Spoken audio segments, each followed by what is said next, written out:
This is St. Louis Cardinals baseball. Tonight from Milwaukee, a battle inside the National League Central Division. It's the St. Louis Cardinals and Milwaukee Brewers in game number 2. Scott Warman is here. That's the Matt Hungarian Alraboski. I'm Dan McLaughlin, and welcome to Cardinals baseball. Let's jump right into it, and it's our Kia Drive to Success. Michael Wacha gets the start for St. Louis. Yeah, he's having a very fine season, kind of flown under the radar. He lost the first game of the year, but since that time, he has won 5 and has an active 5-game winning streak.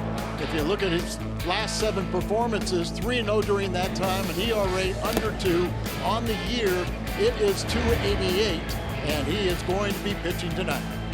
Michael Wacha going for St. Louis. Cardinals trying to bounce back after an 8-3 opening loss on Memorial Day. The Brewers, the Cardinals coming up on Fox Sports Midwest.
Budweiser. Wherever legendary MLB moments happen, Budweiser will be there. And by Chevrolet, the #1 selling brand in the St. Louis area. Find yours at your Mid-America Chevy dealer. Michael Wacha going tonight for the St. Louis Cardinals. Leading things off, it'll be Matt Carpenter. We've talked so much about Carpenter and dealing with the shift. How about yesterday? 3 at-bats. The shift on the right side hits right into it. It's happened a lot this season. One way, though, to combat that, how about laying down a bunt? On a 3-0 pitch, dropped down a bunt, picked up a base hit. Now in the 5th inning, another way to beat the shift, even though the third baseman had moved towards the bag, hit one over the wall. It was a home run hit by Matt Carpenter. We'll see how they want to play it tonight. Behind the right-hander, Zach Davies. He takes on Michael Wacha, the Cardinals right-hander. The Brewers, the Cardinals, a showdown in the Central. Baseball is coming up.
We're at Miller Park in Milwaukee, home to the Brewers. It's the Cardinals and Brewers in Game 2. A look at Mike Matheny's lineup. Matt Carpenter, Jed Jerko, Tommy Pham, Marcell Ozuna, Harrison Bader, Jairo Munoz, Colton Wong, Francisco Pena, and the pitcher batting ninth, Michael Wacha. Zach Davies is making his second start since coming off the disabled list last Thursday. Dealt with an issue in his rotator cuff. His record stats at 2-4 on the year. In the Hyundai pitch arsenal was Zach Davies. Well, you see 54% fastballs, the curveball slider. I remember the changeup being an extremely effective pitch for him. But as you said, Dan, coming off the disabled list, they said his last time out, he really did not have command. And that is something that he has to do because he doesn't want to throw the ball down the middle of the plate. One change, like so many pitchers today, he is trying to get strikeouts up in the zone. Matt Carpenter has been red hot. 6th home run yesterday, also a bunt base hit, and in the leadoff spot. He's had multi-hit efforts in 3 consecutive games. And the first pitch of ball, and we're underway. He's hit in all 4 games of this road trip and hit over 400 with a couple home runs doing that. So this is the Matt we expect to see.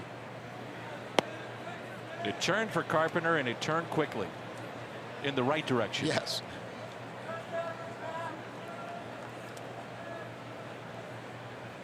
Zach Davies was the losing pitcher in the Cardinals' 8-4 win back on April 2nd here at Miller Park. Remember how he just threw the ball extremely well against the Cardinals about his first 3 starts, but they've been catching up to him now. When you think about Carpenter, since May 16th, snapped out of that deep 1-for-26 slump. Since then, 9 doubles, 3 home runs, 7 runs scored, and 6 driven in. And it's a leadoff walk. Toyota keys to the game with Albrabaski. Beware the nibbler, because the style of pitching, a guy like Davies, he's a nibbler. Doesn't want to throw things down the middle. He works the corner. Real important to see if he has a pitcher strike zone, which would be very wide, or if he has a hitter strike zone. And talking about the Cardinal lineup, first 4 batters in this lineup have all achieved success against Davies. The last 5, including Walker, have a total of 12 at-bats against Davies, all 12 of them for Colton Wong. And the first pitch to Jed Jerko is a strike. 5 hits in his last 5 games. Mixed in a couple of doubles. Doubled yesterday and went 1 for 4. Short lead at first by Carpenter. And quickly, no balls and 2 strikes. Davies has made 7 career starts, now 8 if you include tonight, and he's 2-1 against the Cardinals. I've seen him a bunch, and that happens when you play inside your division 18, 19 times a year. And like we said, the first 3 times it really had the Cardinals number. Had him way out in front on the changeup. Really took something off that pitch and a strikeout.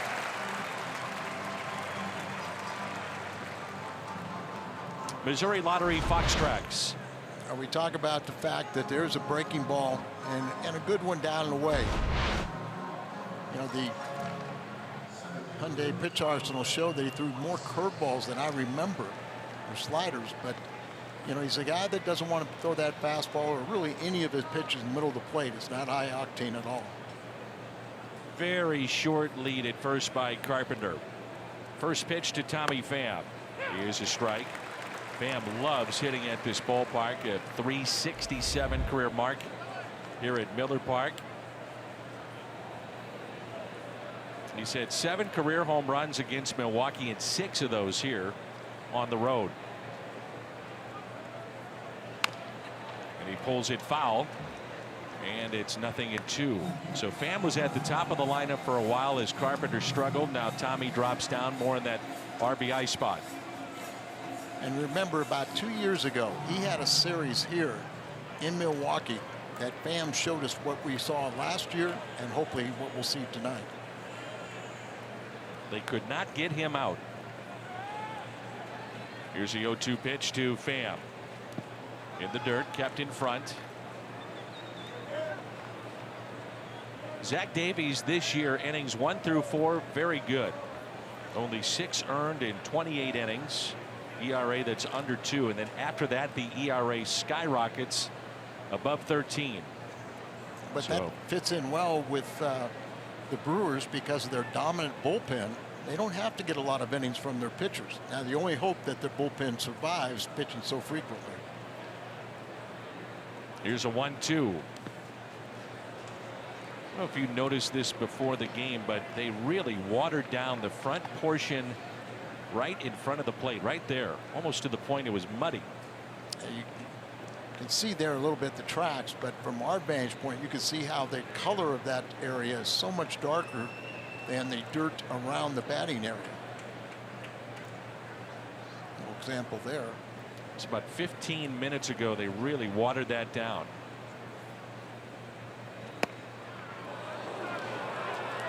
Some teams will do that depending if it's a ground ball pitcher. Yeah, that's what I was thinking. You know, that possibly that, you know, just kind of deaden the ball a little bit.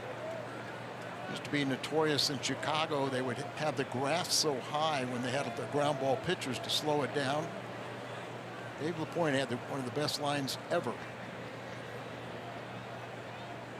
Carpenter is running, and it's hit sharply to Shaw. Backhanded play. And advancing to second, Carpenter.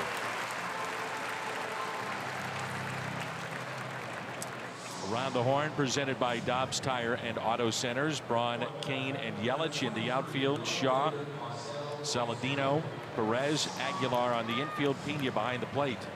Dave LaPointe, the former Cardinal pitcher, used to talk about the grass at Wrigley Field was so high they cut it with a helicopter. And it was high. Yep. I remember that was the old configuration where it was crowned, and they had ground ball pitchers and had some aging guys in the infield, so they slowed it down. Here's Marcell Ozuna. Has hit safely in all 7 games this year against Milwaukee that he's played in. Back to the cleanup spot after hitting in the 5th spot in the lineup yesterday. Comes in riding a 6-game hit streak. Way out in front in a foul ball. The Mets also complained about the dirt in front of the plate. They were not happy with that. I mean, it is extremely moist and wet. Like I said, it's almost muddy. Well, a better example of that gamesmanship was when Lou Brock was playing. You know, teams would water down first base area, almost where he had to run through the swamp to try and slow him down and not get a good jump.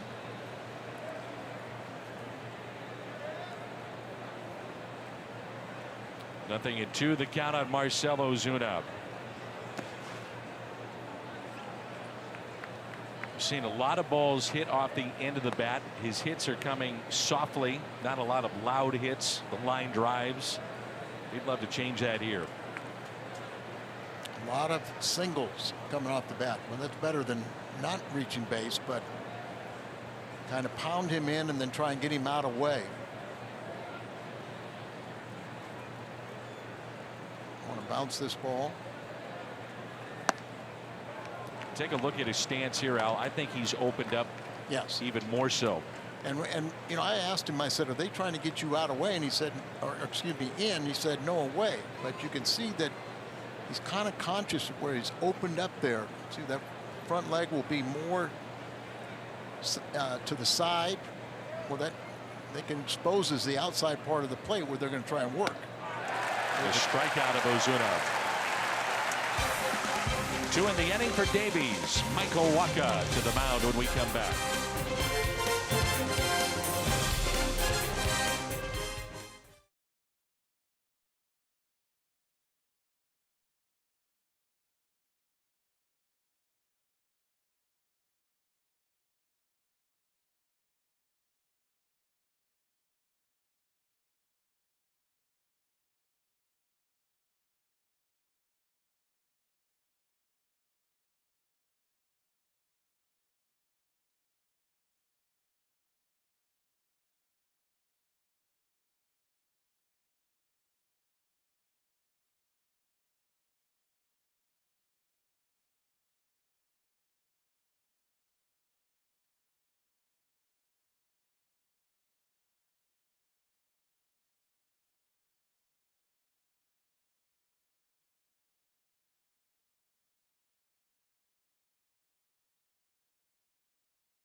Under 3, but very good against the lefties with that changeup.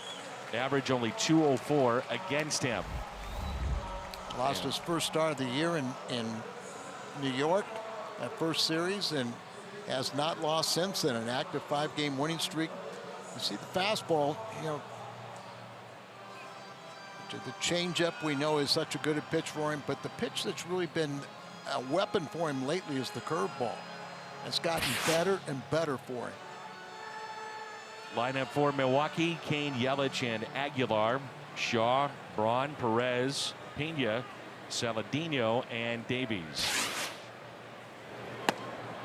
It's a very good Milwaukee club that's starting to put it all together, looking to win their 6th consecutive series. And they start play 15 games above 500 for the first time since 2014. 2 balls and no strikes. There's no doubt they have a very, very good offensive lineup, particularly when they're in this ballpark. But Council's now seen his team, really play sound defense. They got just enough starting pitching, but the best bullpen in the Central Division, and you can make an argument, best bullpen in the National League. Cardinals ended Cain's 7-game hit streak yesterday. High chopper to third. There's Jed Jerko. Jerko starting at third base tonight after being at second yesterday. And Around the Horn is presented by Dobbs Tire and Auto Centers. Ozuna, Pham, and Bader in the outfield. Jerko, Munoz, Wong, and Carpenter on the infield, and Pena is behind the plate. Yadier Molina posting on Instagram today some of the work that he was doing in the cage defensively, just catching balls. He was in full gear. So hopefully we'll know more by Thursday when the club gets back home.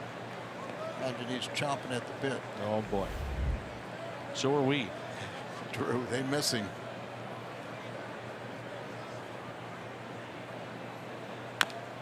Yelich has been a difference maker in the lineup against St. Louis. When he's been in the 2 wins that they've had when he's in the lineup, 5 for 9, couple of home runs, which includes yesterday. 2 losses, he's 0 for 7. It's that type of player. A little stint on the disabled list and came back with vengeance. That curveball right there reminded us when he first showed up back in 13. He was a 2-pitch pitcher, Walker fastball, changeup, and both of them were exceptional, but he didn't have a curveball at all. But as I said, that one's become a weapon. Oh boy. I guess that when you don't get that pitch right there, it might help our hitters, because that's what Davies, when we talk about beware the nibbler, he wants to nibble out there. And get either side of the plate. One out walk to Yelich. And here's Aguilar. That's Corey Blazer, our home plate umpire. Last start for Waka, he did not walk a man. The key to pitching, particularly in a volatile park like this, is don't walk anybody and keep the ball in the ballpark. Don't give up the home runs. Yeah, Waka had 102 pitches last time out. First time in a game he did not walk anybody, as Al mentioned. Jesus Aguilar has 9 home runs, with 8 coming in the month of May. He's also driven in 22 this month. 1 out and a runner at first.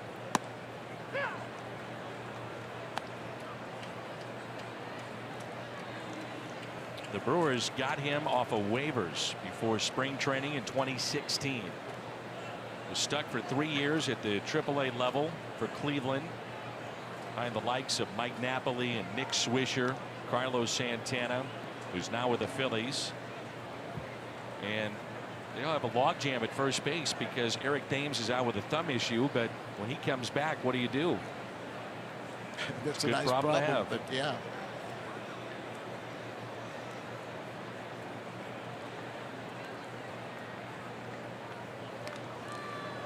And we talked about how good their offense is. That beginning of the season, Thames, and Braun were at first base. You had Aguilar on the bench. You had Santana, who hit 30 home runs last year, on the bench. And you also had Broxton, who hit 20 home runs back in AAA. Ground ball could be 2. Out at second. The turn nicely done. 6-4-3 on the double play. It's Munoz, quick hands, and then Colton Wong, very nice turn. 6-4-3, the double play. There's no score.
Lead it off for the Cardinals. He's in right field tonight. It'll be Bader, Munoz, and Wong.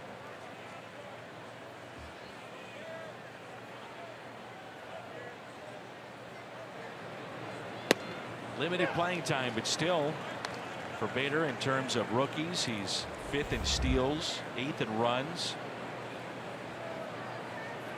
Tied for 7th in home runs with just 3, but again, he's done that in a limited amount of time. Yeah, you get these guys that have been playing every day in the minor leagues. It's tough for them spot starting.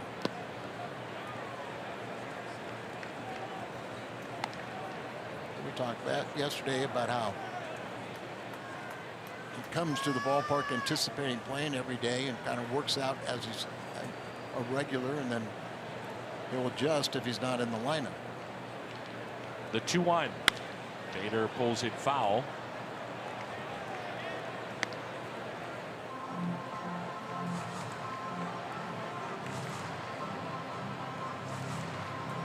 It's a tough league here. The ball boy of yesterday who fell down chasing the ball, he's been replaced by that young lady. Yes. Bader waited on it, and a drive into deep left field. It's at the wall. It is gone. Harrison Bader with a home run, and it's 1-0 St. Louis.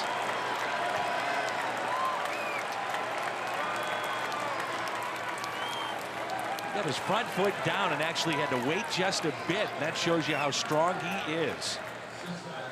And just a hanging breaking ball, and they go a long way. But that's the one thing you got to keep your weight back, because Davies has such off-speed stuff. Primarily, he's going to try and get you out off speed, and there he had made a nice adjustment. Here's Jairo Munoz, his first ever major league home run yesterday, and the home run moments ago. There you see that breaking ball ended up about well above the belt, and they're going to be belted. And there's a base hit into left center. Munoz, the wide turn around the bag at first. And Munoz to another Cardinal that loves hitting here. He's had a ton of first here.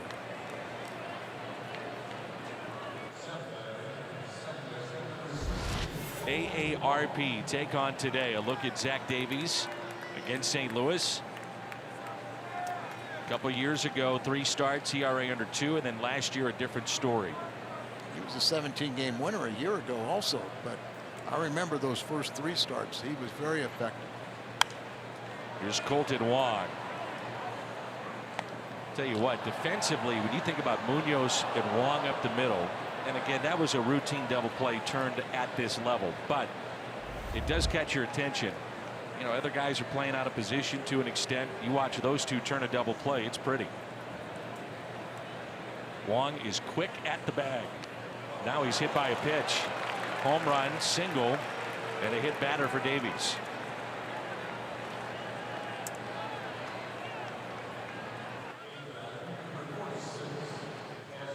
So runners at first and second, brings in the catcher Francisco Pena. Bader got his first at bat against Davies. He hits a home run. Munoz's first bat against him, he gets a single. Wong had some experience. He's on base being hit by a pitch. Now Francisco is getting his first look at Davies. Love it when the bottom of the order can start doing something, add to it, and then turn it over to the top of the order, drive them all in. Pena breaks his bat, hit into shallow center. Kane coming on, can't get it. It's by him. And Munoz started to head back to second base, and now the bases will be loaded and nobody out for the Cardinals. Yeah, just one of those tough situations. Munoz couldn't really read it. He was halfway, and he did not see that the ball got down. You got a great Gold Glove outfielder in Kane out there. And Munoz, you see him going back there. Good running by Bader or by Wong not to overrun him. See, he starts to go back now. Now he realizes it. Wong picks him up and realizes I can't go on to third. Could have put his head down. He would have scored easy. But, if he catches it, then you got a double play, if not a triple play. Michael Wacha 1 for 17 with 1 run driven in. Bases loaded. And the first pitch is strike. Inning started with the home run by Bader, 4th of the year. Munoz a base hit to left center. Wong hit by a pitch. A broken bat single to center by Pena.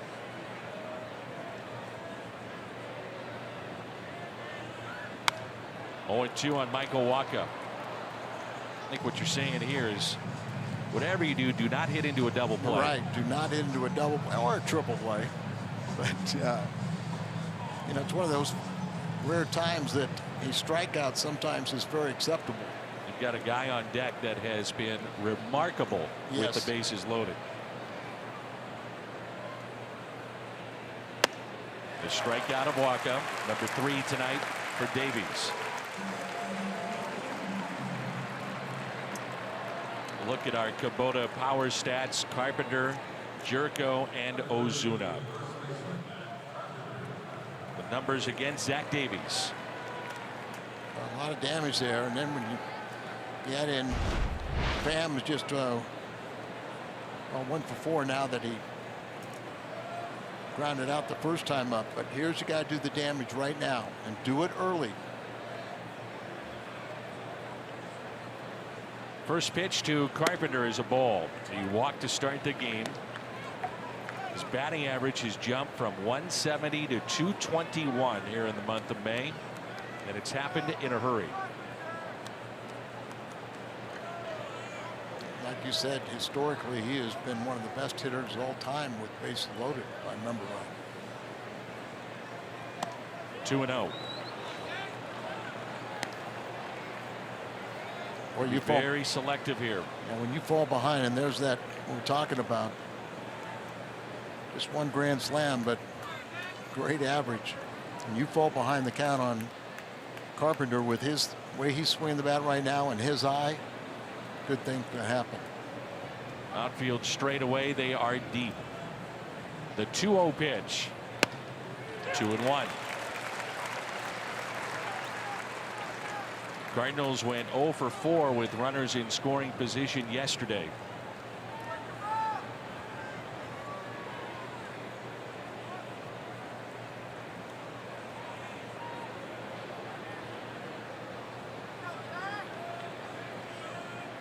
The 2-1 pitch. 3-1. Puts a lot of pressure on Davies. When you got a guy like Carpenter, the bases loaded, such a tremendous understanding of the strike zone, you have to be so fine.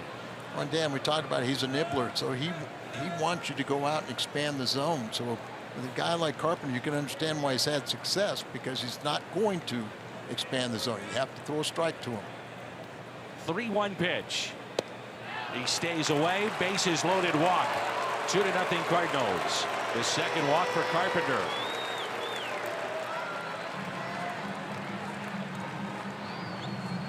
And our first mound visit of the night. Carpenter now is driven in 20.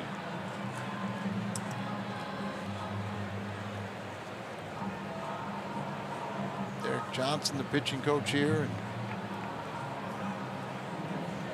65th career RBI with the bases loaded for Carpenter. 4th time that he's walked in that situation. 65th, huh? Pretty darn good, huh? I'll take that. Let's see if Jed is not ready for the first pitch.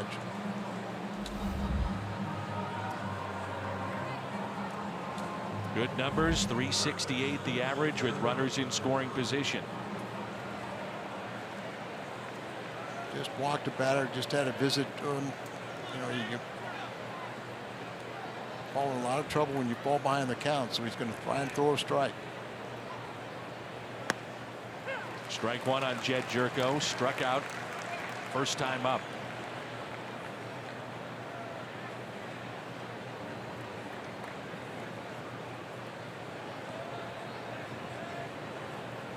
The 0-1.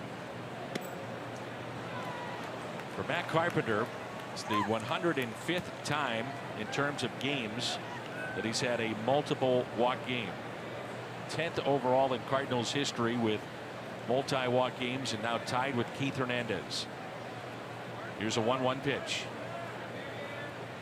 Jerko hits it up the middle. It finds a hole. 2 runs will score. Jerko makes it 4-0 Cardinals.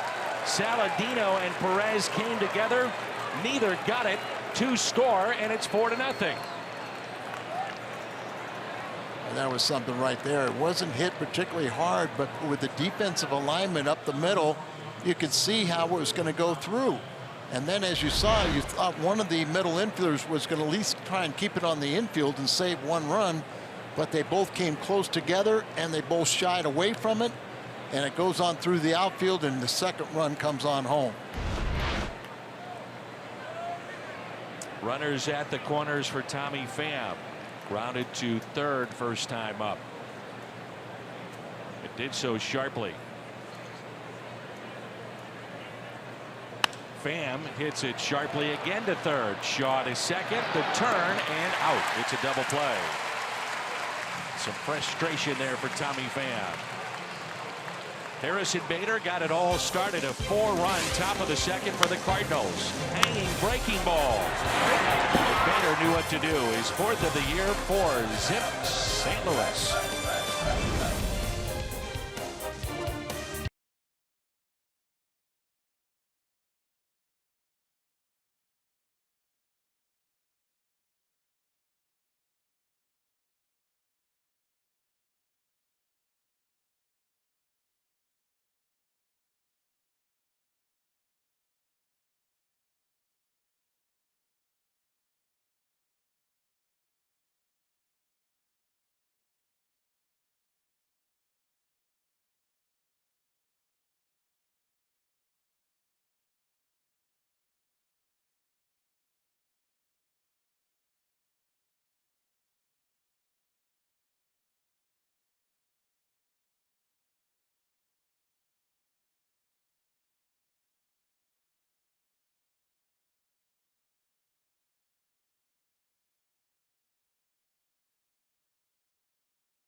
Harrison Bader with a solo home run, part of a 4-run second inning for the Cardinals.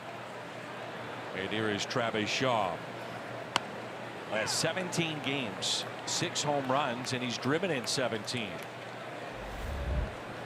started that double play to end the threat for the Cardinals.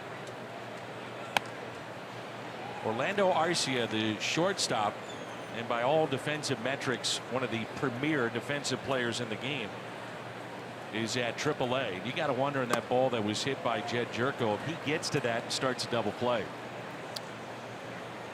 Maybe. Well, I think we were a little surprised it went through because it wasn't hit particularly hard, so I'd have to say he probably would have.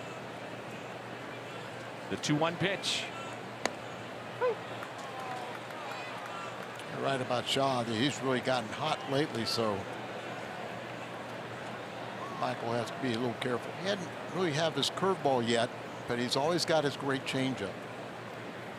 And a swing and a miss. A strikeout for Walker, his first of the night. And it was on the changeup there. 6'6". He throws from a high angle, and so that changeup, if he gets in the strike zone, preferably you want it down, and you want a guy to pull off it, but always had the fastball changeup combination, and then curveball. Like I mentioned, he's gotten more mileage out of it this year, but it's getting better and better. Ryan Braun asked Craig Counsell to be dropped lower in the batting order yesterday, and he responded with 3 hits. He batted 5th.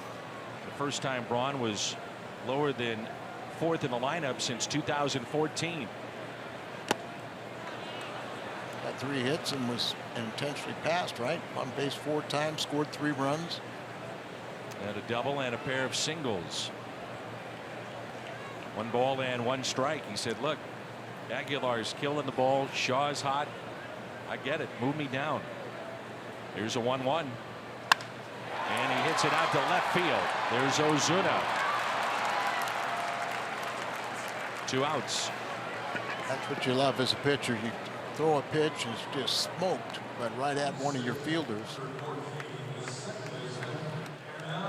You're always talking about put the ball in play, good things can happen. You let them hit it, some good things can happen too. Nobody can defend or walk or throw strikes, and same thing with the strikeout in reverse. Nothing good happens with it. Hernan Perez hitting .252.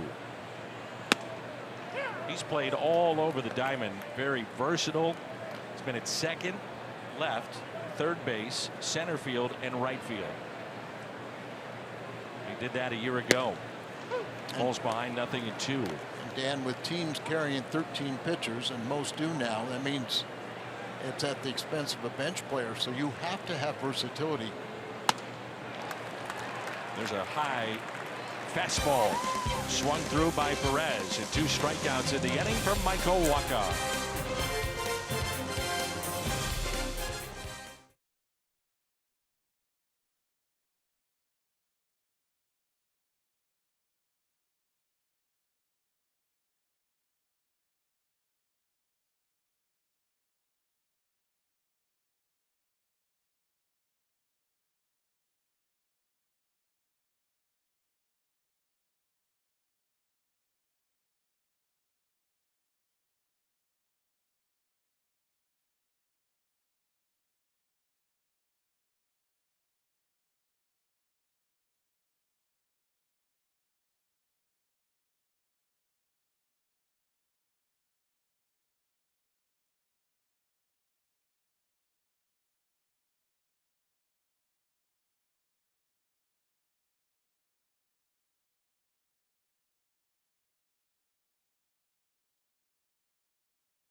Missed the last 3 games, but we find out yesterday he actually hit from the batting cage, and even more improvement for Dexter Fowler today. He ran outside as well as taking batting practice. Mike Matheny telling us today that if the trainers said he came out okay in his workout before today's game, Dan, he would be available off the bench in game 2 tonight. All right, we'll have to wait and see. And that's a little flare out to shallow right off the bat of Ozuna, who's 0 for 2. I talked to Dexter today and yesterday. Yesterday he said feeling much better. He said I could have played yesterday. Today he said he expected to play, catcher's interference, so Ozuna was awarded first base. He's got that long swing, and you see that sometimes where his bat gets very close to the glove of the catcher. And the backswing. See right away he tells it, but you can see the glove go down. And watch him kind of, even from there, he kind of turned and told the umpire that, hey, make contact. And Bader is showing bunt.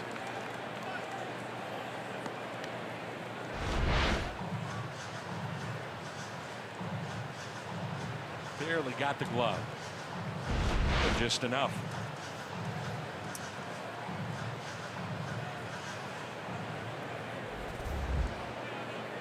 Cardinals have hit 9 home runs this year against the Brewers by 9 different players. Bader the most recent. No balls, 2 strikes. And if you're wondering, that is not a base hit for Marcell Ozuna.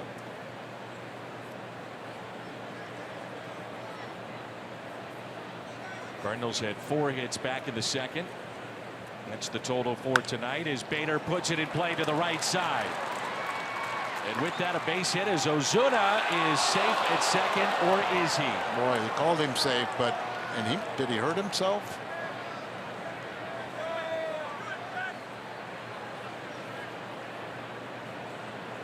Obviously, the Brewers are on the phone to see if the tag was there. Of more concern, greater concern, the health of Marcell Ozuna, who now is up and at the bag. Just guided that ball the right side. They did a good job to get over at Perez, and then he throws behind.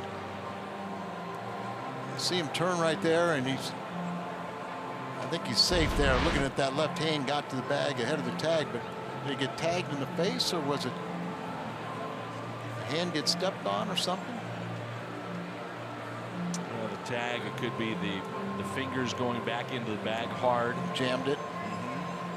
Because it is that left hand that he touched the second base bag when he came back on it.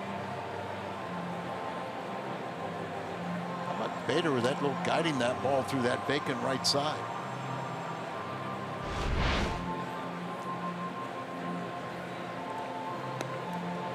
Perez gets to it, does a nice job, fires back here to try and get him running the bag.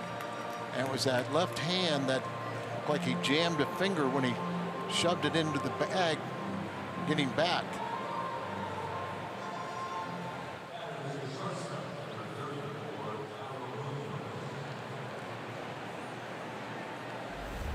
It's one of the nuances of baseball versus football. Football players look at it and go, what are you doing? You know, just put a cast on them. Tape it up. But fingers are so important in the game of baseball, whether throwing or hitting. Munoz pulls it foul.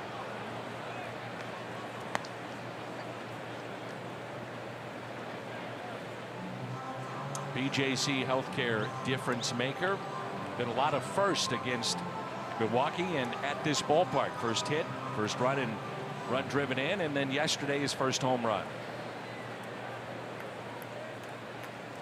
Keep on adding. Here's the 0-1 pitch to Jairo Munoz. And a fly ball lifted out to center. Kane back will make the catch. Ozuna tags up. Bader from first to second.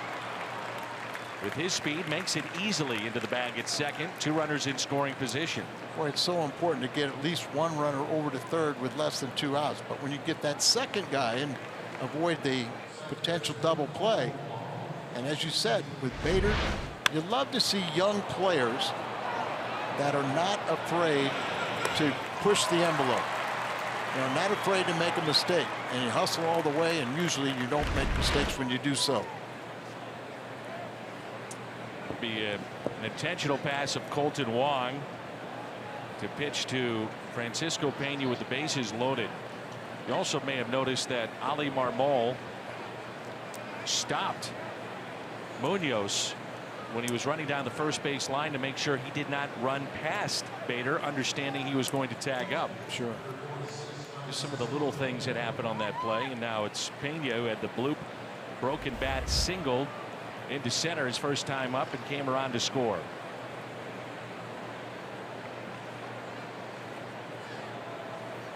It snapped an 0 for 9 for Pena. And the first pitch taken low. I think Pena's done a really nice job of calling the game. And as his daddy, Tony Pena, told him, if you're going to be a backup catcher, that's the most important thing, is to work your pitching staff, let them have confidence in you, call that game. Anything you get offensively is a plus. 1 ball, 1 strike. The pitcher on deck, Michael Wacha, but nowhere to put Pena. Missouri Lottery Fox Tracks. Brewers thinking double play. If he hits it on the ground, they probably get it. Hold it foul. You got a pitcher that throw a lot of sinkers, and he's got a changeup, so he gets you off balance. And you know that you'd love to elevate the ball, get it to the outfield, get a sac fly at the very least.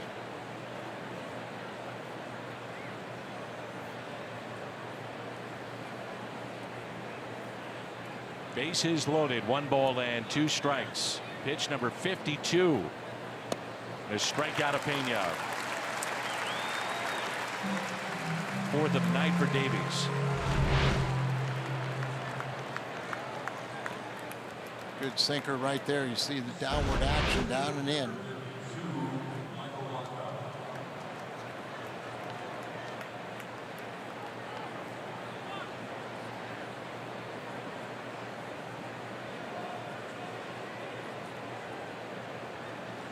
Walker struck out back in the 2nd.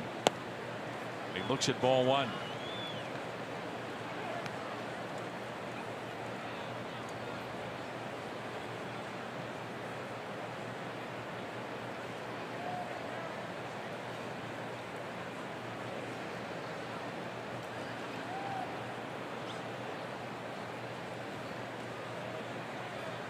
Outfield shallow. And the 1-0 pitch to Michael Wacha. Wacha hits it up the middle. Taken easily by Perez and just got him at the bag at second base. And Saladino may be hurt. Play took a while to develop, and Wong was hustling very hard into the bag at second.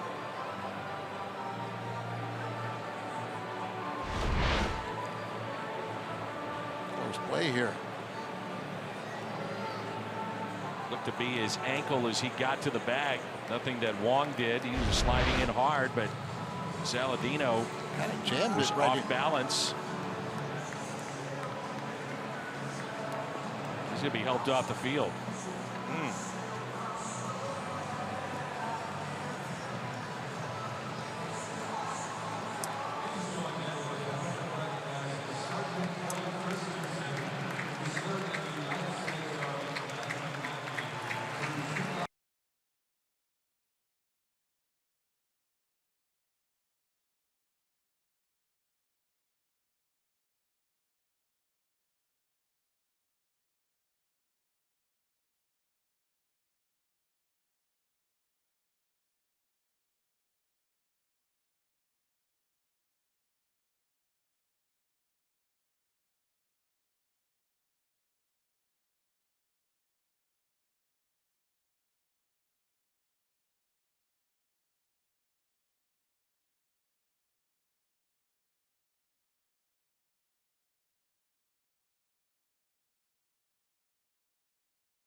MLB.tv.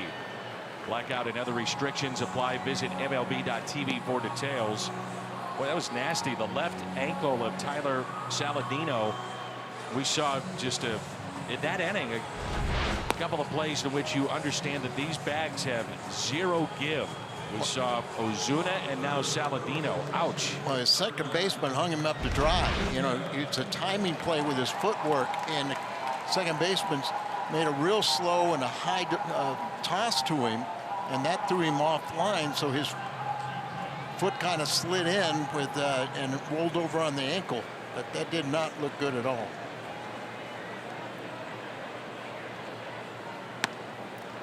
And a ball taken by Manny Pena near the bottom of the third.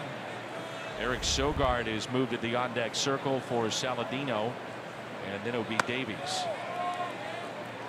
2 balls and no strikes. Here's Sogard, left-handed batter.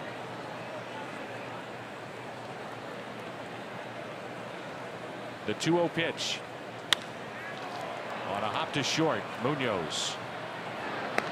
A strike to Carpenter.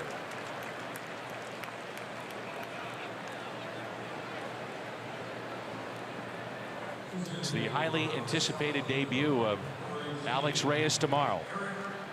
Maybe we all should just, me included, temper the expectations as he'll face major league hitters. But no doubt, a lot of excitement to see Alex return to the big leagues tomorrow. You know, Dan, I wouldn't be surprised if the Cardinals' decision to do that here on road is not part of that factor that you know he's going to be amped up. The only thing you can hope is that he does have his emotions in check and he can control it and go out there. You know, we're not going to base his career on tomorrow afternoon. But I'll tell you what, his numbers that he did in rehab in 4 starts are just they are exceptional, eye-popping. And apparently Monday when he threw that batting practice for Maddox, he was quite impressed also. Watching some of the video, and the numbers are what they are. I mean, they jump off the page. What jumps off the video is his curveball, the velocity, the fact that he's spotting everything. 4 pitches. Yep. And they're all above average. The one thing too is how we talk about analytics in the game. Well, it's my understanding that he was kind of the test case in the equivalent of the analytics of baseball with what they're doing from a training standpoint of dietitian, to every aspect of an athlete to try and get them in. We talk about a little bit how he's lost a little of that baby fat. He's lost a little of the midsection, and they're saying that because of that, his freedom and his motion and his windup is so much better than it's ever been. From 0-2 to a full count. Cardinals in the mid-2000s at the forefront of the draft using analytics, and now the rest of baseball, they've caught up. It's an even playing field. It's popped up to the left side and out of play.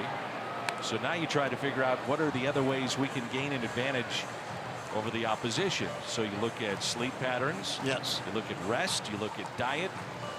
You look at what other sports are doing to keep their players healthy and ready to go.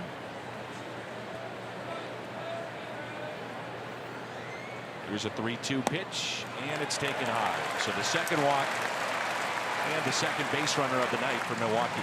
We kind of touched on it that Waka does not have a good curveball today, and they're kind of taking note of that. But that last pitch was a changeup, and the last place you want to do it is have a ball high with it. So he's a little struggling with his pitches right now, but I found that Pena is pretty creative back there, and he'll work with it and he'll figure out something.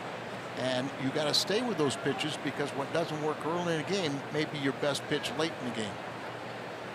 So 1 out and a runner at first base. Davies bunting up the first base line, foul for strike 1. He's 0 for 11 this year with 7 strikeouts.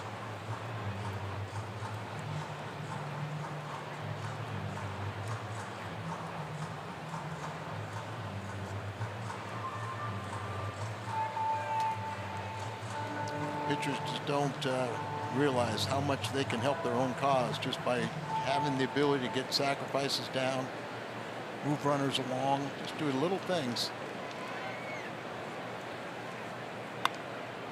That time he gets the bunt down, and Carpenter will get the shore out with Wong covering the bag at first. Third sacrifice for Davies.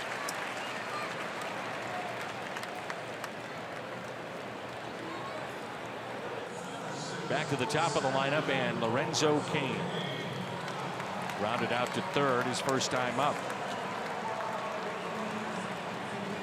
Well, Michael Wacha has not lost since opening day. 10 starts overall, 5-1, ERA under 3. 2 runs or less over his last 7 starts. ERA 1.94 during that stretch.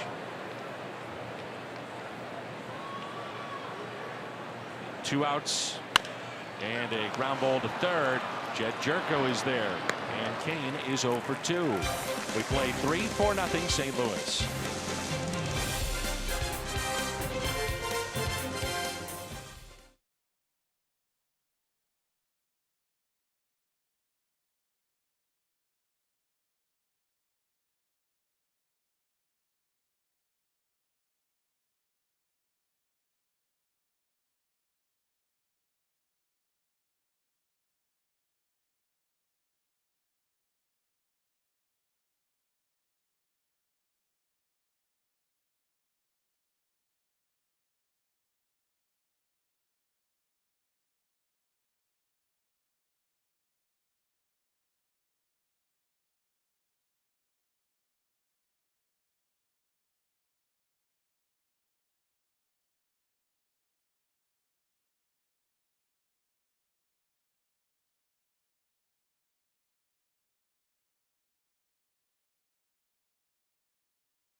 In St. Louis in less than 100 days. Tickets for the opening day, that's Monday through Thursday's opening round, are still available. They're going fast. PGAchampionship.com at Bell Reeve Country Club. There's Brian Anderson there on the left, right, and Brian Anderson is going to be calling the PGA Championship with Jim Nantz. He said you wouldn't believe the difficulty and how fast it moves for a broadcaster to call golf, because a lot of times they're waiting for somebody to hit the ball, but yet they've got all these other guys that they have on tape that have just hit their second shot or their drive. And Brian told me something interesting that I did not know. And there's Eric Sogard at short. The Mark Whitten game, in which he had 4 home runs, Brian Anderson's brother gave up 2 of those homers in his major league debut. There's a long one into right center. Speaking of home runs, goodbye. Matt Carpenter on base for the 3rd time tonight. 2 walks and now a solo home run, his 2nd in as many games against the Brewers. That's number 7 of the year. It's also his 3rd home run on this road trip. So we talked about how hot he is. He walked the first 2 times, and I think he is feeling his oats right now. And the conga line looks a lot better when you're leading. And it's a 5-0 Cardinals lead. Here's Jed Jerko. Well, Brian also telling me that the folks at Bell Reeve have done a remarkable job getting that course ready for the championship in August. That's pulled foul, and the golf world, all eyes on St. Louis. Looking forward to that. Breaking ball came right into his bat, right in the sweet swing of a left-handed hitter, and 3rd home run on this road trip. He's up to 21 RBIs and 7 home runs.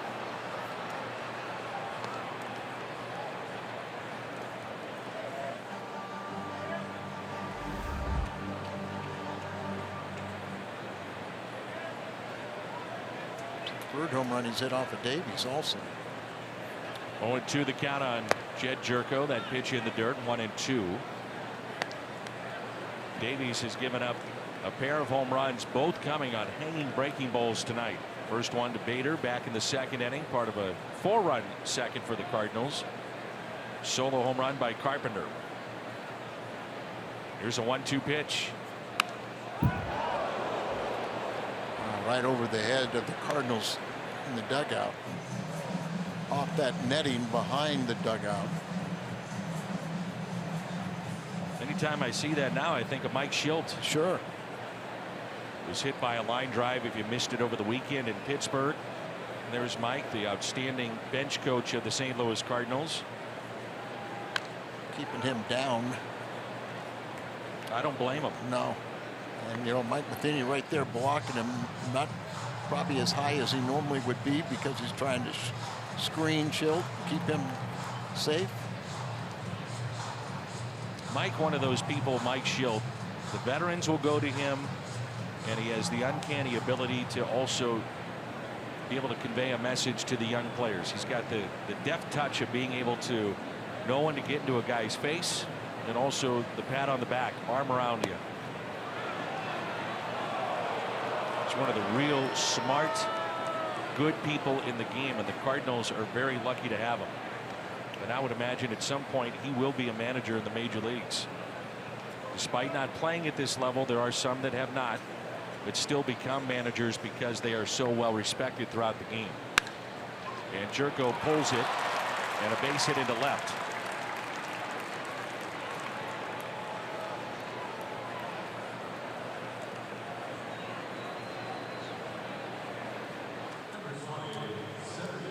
It's nice to have a 5-0 lead, but the one thing you have to remember, Milwaukee is very strong at coming back in games. They got a lot of firepower, especially in this ballpark, so don't ever relax. Just keep on adding on.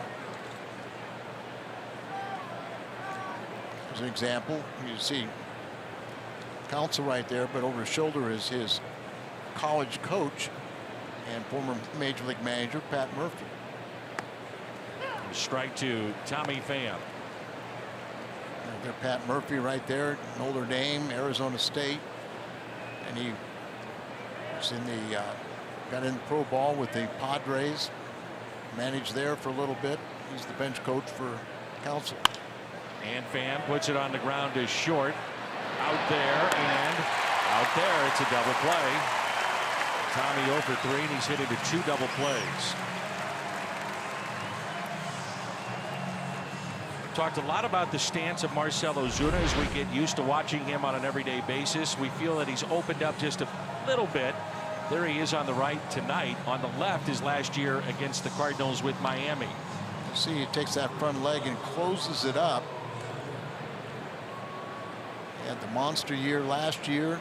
This year the slow start. But look where the front leg is. Yeah. It's going towards Jose Oquendo. Right. It instead of keeping it closed, he opened it back up, and that's where you kind of see the ball a ways. Why he's hit so many balls kind of off the end of the bat, little squibblers. He's gotten a lot of base hits, but you're not seeing him drive the ball that we expect. It'll come. And a little bit low.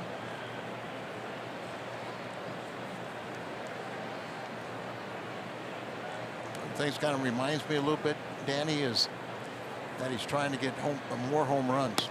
You know, he hit 37 home runs last year. He's obviously way behind that pace with just 3, and so it's kind of like I'm trying to hit 5 home runs every night and forgetting about just trying to hit the ball hard. 2-2. Talked about 2 years ago in Miami that he would pull off of everything, and pitchers were going with sliders or breaking balls middle outer half, struggle with that pitch, and last year was tremendous with the front shoulder, keeping it in, stepping either towards the pitcher or towards right field and driving the ball that way. That's back to Davies. Marcell Ozuna 0 for 3, the home run by Carpenter, and a 5-0 lead.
coming up. That's June 2nd.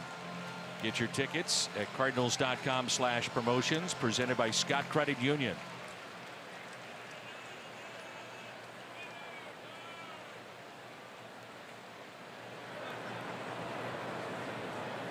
We're in the bottom of the fourth, 5-0 our score. Christian Yelich at the plate. There's a look at the radio engineer and producer of Brewers baseball. 30+ years he's been with Bob Uecker. Kent Sommerfeld is his name. Kent, one of the nicest guys in baseball, and his son is a pitcher at St. Louis University. He's 6'6", throws 93, 94. And SLU, the Billikens, advancing by winning the Atlantic 10. And they will play at Ole Miss 6:30 on Friday night. So good luck to the Billikens. Diving stop by Carpenter and throws wide of Waka. And Yelich is aboard.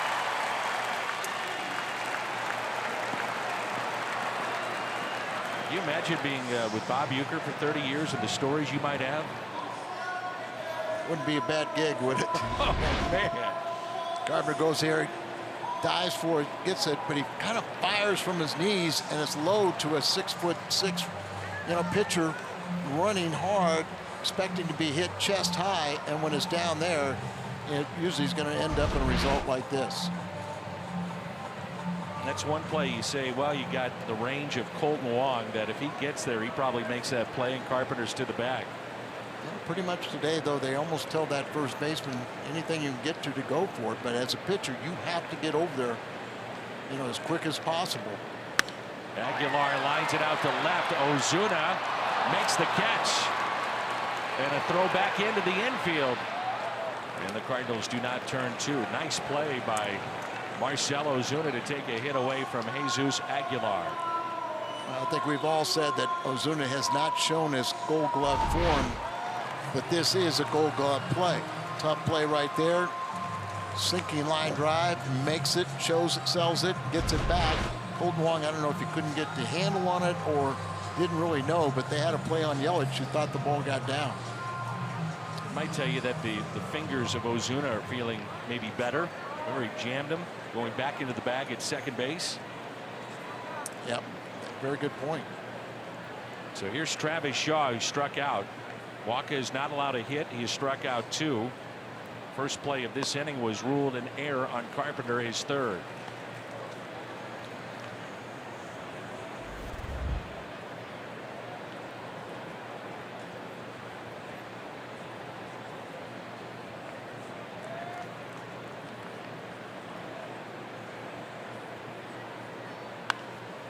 Jammed him, and it's popped up behind home plate. Out of play.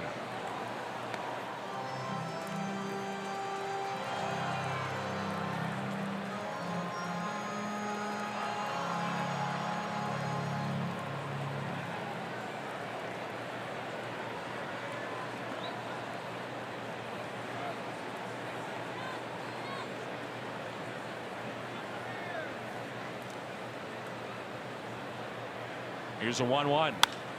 Hit the other way. Ozuna near the line with the catch. Yelich back to the bag at first.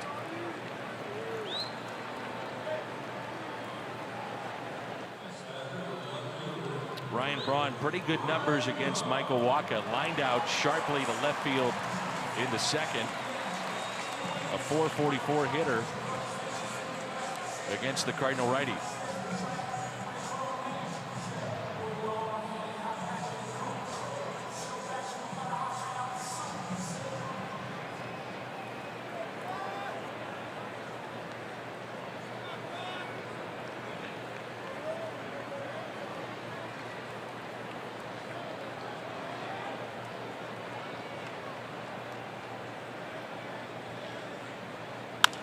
And a little chopper hit up the middle. Wong will step on the bag.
Well, some thought it was a dirty play. Others thought it was clean. I thought it was a play that should have been ruled interference. No question.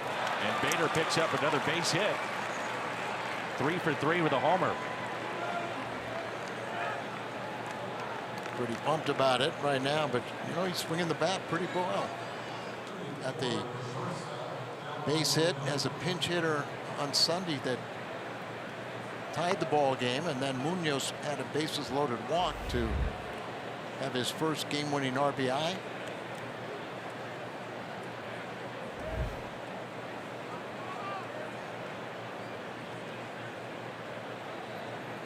Here's Jairo Munoz, who is 1 for 2, base hit to left center and a run scored. Well, the Cardinals are getting some very comfortable swings tonight. Not that Davies is a hard thrower, but they are very comfortable in the batter's box. Yes. Talked to Ollie Marmol about the running game against Davies, and he is fairly efficient and quick to the plate, and Pena is above average thrower, so see that Bader was going, but then whether he slipped or not, he realized he didn't have the jump, so he came back. Watch him take off, and you don't get that jump, you don't feel comfortable, you got to come back. Ollie Marmol has got a stopwatch there, times everything to the plate. Cardinals first base coach. Get to a certain number, you go. If not, you stay put. This combination, it's really borderline. Pena behind the plate is less than two seconds in his throwing, and then you got Davies that is anywhere from 1-1 to 1-2, so it's kind of borderline. Talked to Ollie about that, and he said you go on video and you start there. That's where the preparation begins, watching his previous starts from the stretch. You time those, and then you take the stopwatch out to the game that you're in to see if he's still in that similar pattern. Is he at the same time? You factor in the speed of your runner at first base, the release point of your catcher. All those things come into play. And I think too, the reason you don't just do a video and you do it in game, because you might take in consideration what kind of game is he pitching. Is he having a lot of base runners? Is he real efficient and just going right out there, or is he kind of laboring like he is right now, and maybe he can't afford to split his concentration? Because if you worry so much about the runner at first, you're going to make a careless pitch to the plate.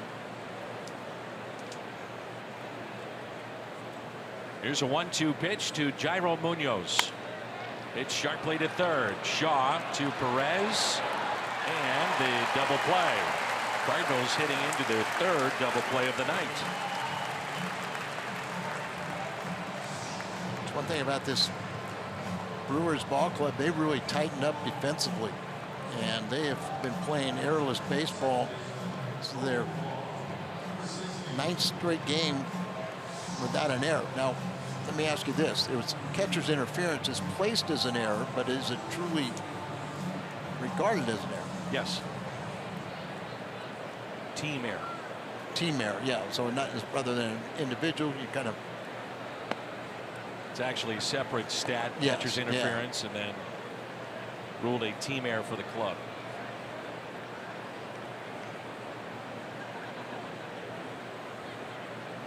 Here's Colton Wong. Wong was hit by a pitch and scored back in the second, and an intentional walk back in the third.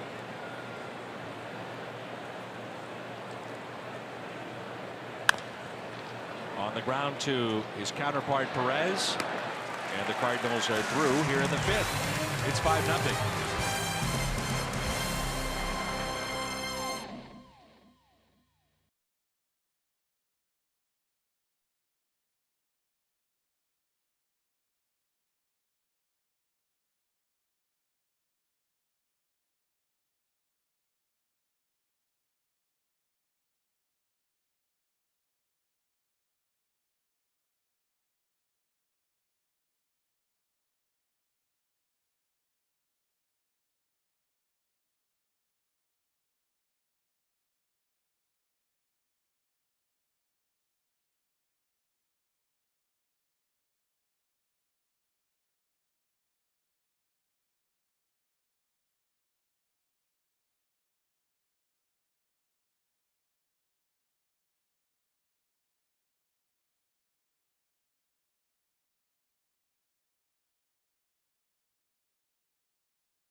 national leaders in cancer.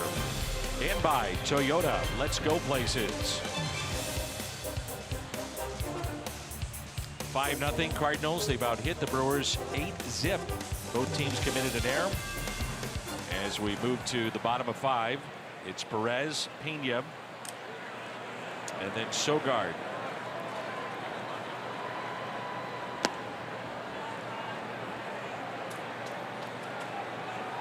Young man is ready. He's got the eye black, even for a night game.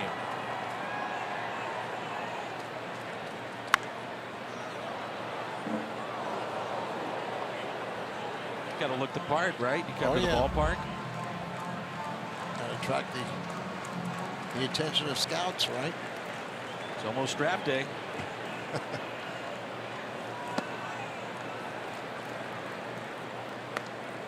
It's Boone Logan, a lefty getting loose.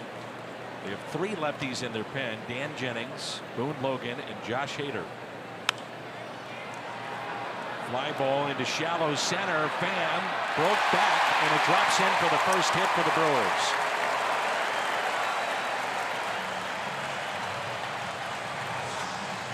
Tommy having in a little funk as offensively, and boy, I bet he's kicking himself on this. See if he gets a good jump on it, and he didn't. As you said, he broke back, and then he comes up here, tries to make up for it. Love the hustle there of Bader trying to get over there, but Tommy Pham has even talked about how he's got to kind of reprimanding himself a little bit on his defense. So you know he's trying all the time, and that's all you can ask for. So the first hit for the Brewers drops in. Cardinals turn a double play back in the first after the walk to Christian Yelich. Aguilar hit into a double play. Now Manny Pena hit .278 a year ago. It's grounded into a team high 8 double plays. He came in against the Cardinals with a .340 average, you know, so we haven't figured out how to get him out. We noticed a couple hits yesterday where he went down and got balls and lined them. Not a bad little player, you know.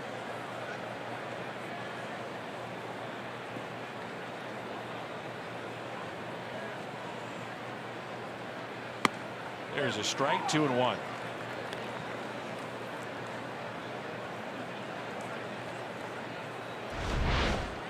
So this pitch, it looks like it's high.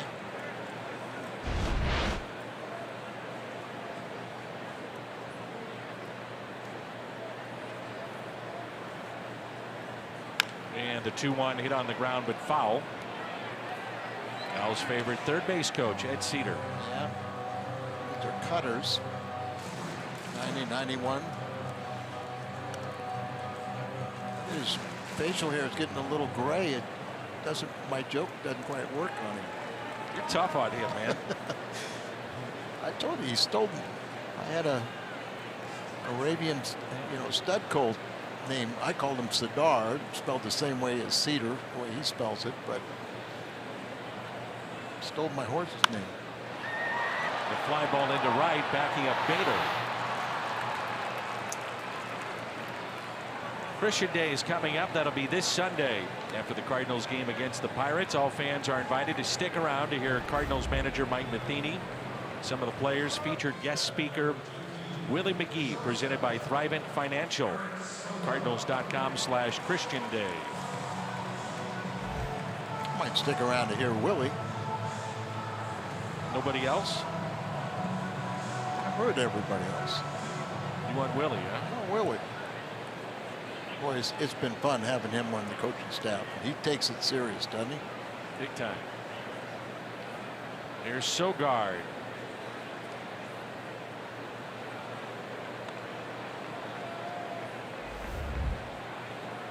Domingo Santana has moved to the on-deck circle. He'd pinch hit for Davies if we get there.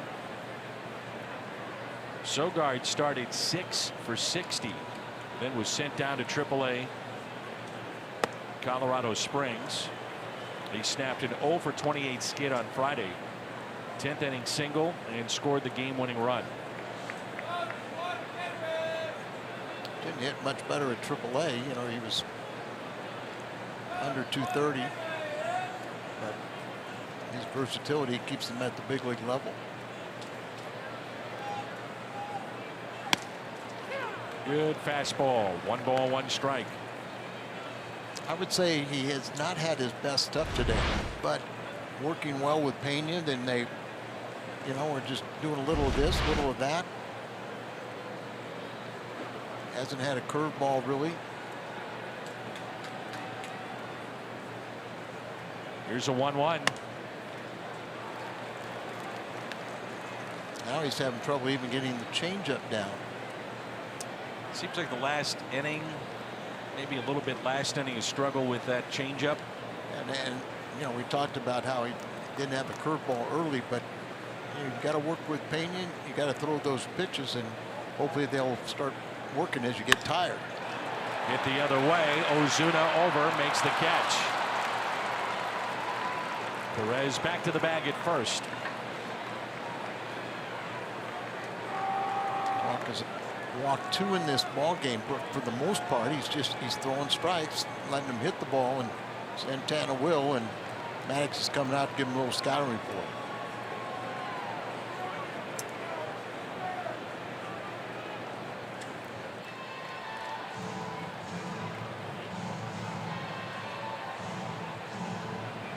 While we have a moment, let's take a look at our Budweiser What's on Tap. Look at the schedule for the Cardinals. Our next televised game will be Thursday when Pittsburgh's in town. All 4 games will be on Fox Sports Midwest the 31st, and then turn the page on May and say hello to June.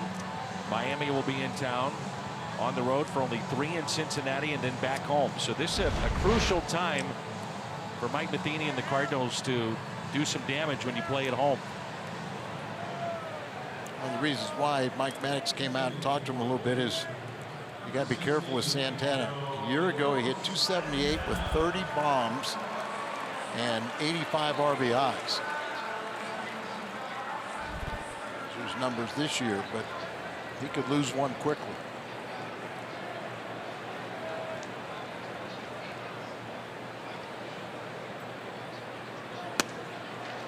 There's strike 1.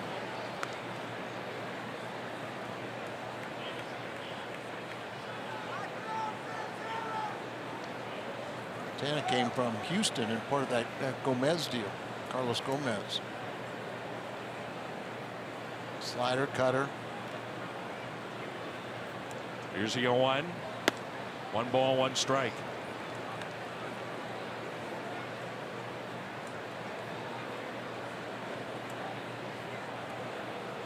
One of the few pitches he had a little depth to his off-speed pitch. Pena looking in for the running game. Fastball in. Good pitch. A little bit inside, but still a good pitch. Get inside, you know, you make sure it's in far enough that you don't get hurt. You gotta get extended. A lot of times you pitch in so you can get them out of the way. Cardinals turn a double play back in the first. Didn't want the slider, wants the fastball away. And he's been getting a lot of ground balls. The 2-1.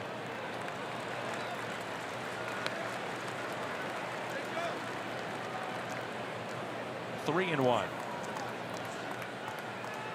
Hasn't had to pitch in much trouble tonight. Had a 1-2-3 second inning. Had a walk in the third, pitched around that, an error in the fourth, no damage done. And a 3-1 pitch with 2 outs here to Santana. It's a high fly ball. Late break again by Pham, but he'll make the catch. And we're through 5. It's 5-0.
Lefty in for Milwaukee. Our Chevy called to the pen. How about the lefties hitting .429 against Logan?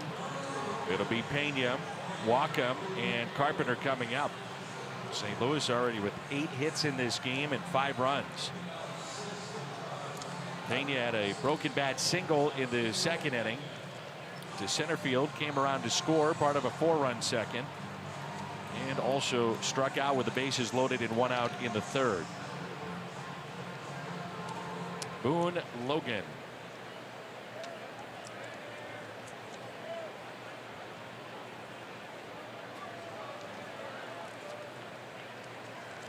Works on the far side of the rubber towards the third base line. First pitch to Pena is pulled and off the glove of Shaw. And Pena is held to a single. His second hit tonight. Really smoked that ball right there, and saw that he throws from the third base side of the rubber to try and get in on the righties. Well, he got in on him and just powered it past Shaw.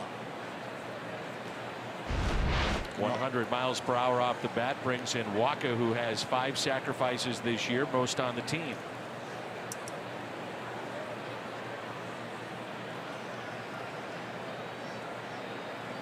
So Travis Shaw playing way in at third. He'll charge the bunt. Waka gets it down up the first base line. Beautifully done. Couldn't place it any better. Yeah, he really did a nice job right there. And you mentioned Shaw charging in aggressively, so you bunt it down the first base line. Just have to deaden it enough, but make sure it gets out on the grass far enough for the catcher to where he's only got 1 play, and that is at first base. So doing his job once again and trying to win for his 6th decision and 6 wins in a row. NL Relievers Leaderboard, GMC. And at the top in the Central, it's Milwaukee. Yeah, you got to factor in the speed there of Pena and where that bunt needed to go. And Waka with that bunt now leads all of baseball with 6 sacrifices. And a strike to Carpenter, who has walked twice. One of those with the bases loaded and is homered. He's driven in 2 of the 5.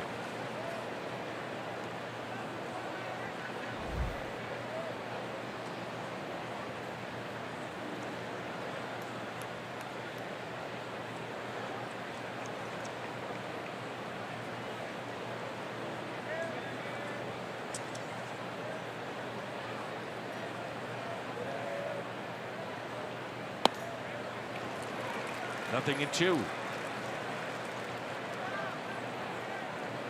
Kind of looked at those numbers, the way lefties have really hit at such a high average against Logan. You would think that he's not getting that breaking ball like he just did. Not starting it in the middle and having to break off the plate. Probably hanging a few too many to lefties. That's taken low. A ball and 2 strikes.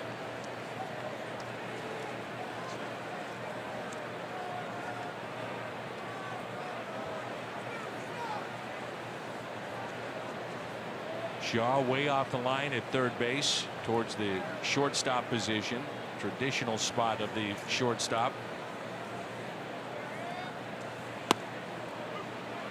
Evens it up at 2-2.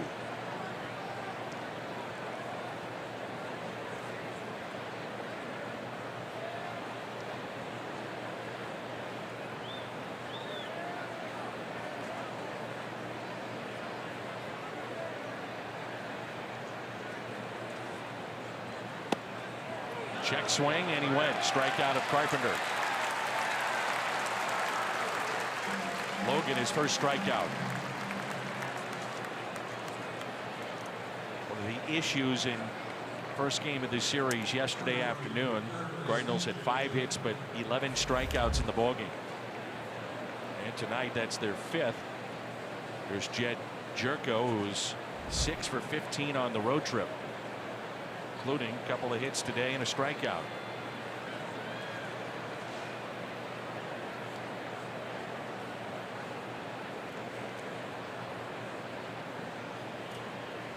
Jerko puts it in play left side. Shaw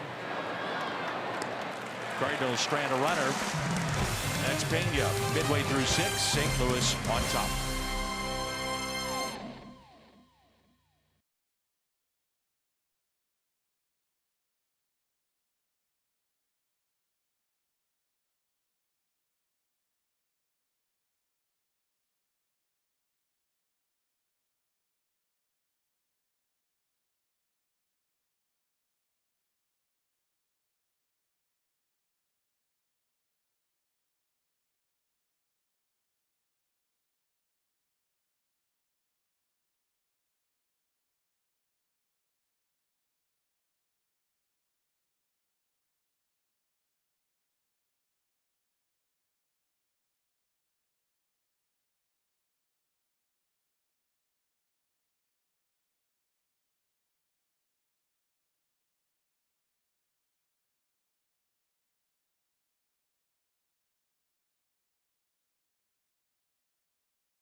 No matter where you serve or when you served, we stand ready to serve all military families.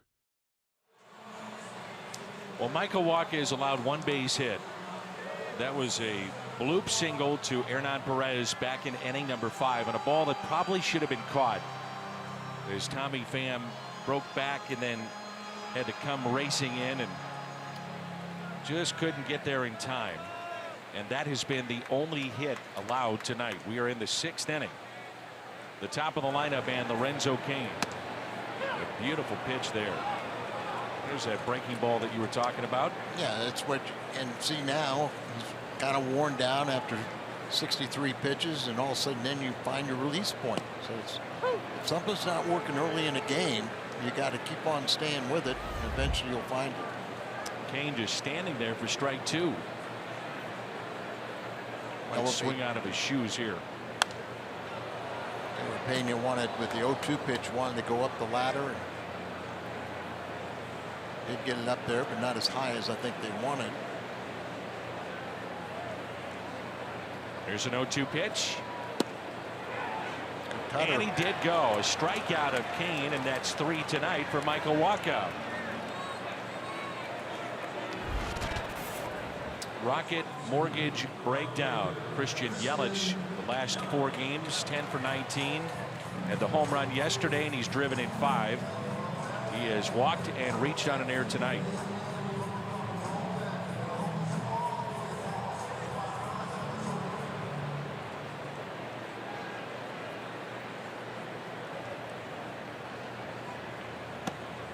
And ball 1. Michael Wacha has pitched very well this year, and this might be his best effort thus far. It's interesting too, Dan, because I think he doesn't have his best stuff, which also is an indication, can you win when you don't have your best stuff? The good ones do. Very efficient. Had an 18-pitch 5th inning. Gave up a leadoff single that bloop hit, and then got the next 3. 3-0 the count. Has walked 2. And you can see he's doing the right thing right now. Just take a little extra time, regroup, battle back. Yelich, 25 games against the Cardinals. Obviously, most of those wearing a Miami uniform, but has done some damage. A .327 hitter against St. Louis. 3-1 pitch. Out of play. was looking at the numbers of the outfield of Miami a year ago.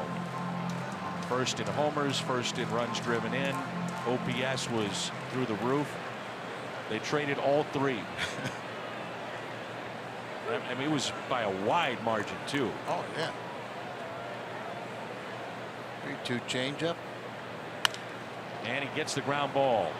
Carpenter will take it himself and steps on the bag. Good job by Walker to come back and get him. Zuna, Yelich, and Stanton.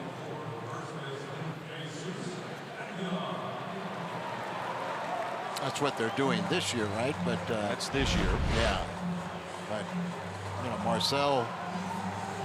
When you think about those three, if you had those three in any pitching, you win last year. Absolutely. Just didn't have any pitching.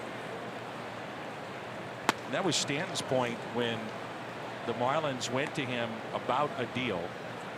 He said, I think we have enough to win here. How about instead of dismantling us, add just a little bit of pitching and payroll and we can win. And the Marlins said,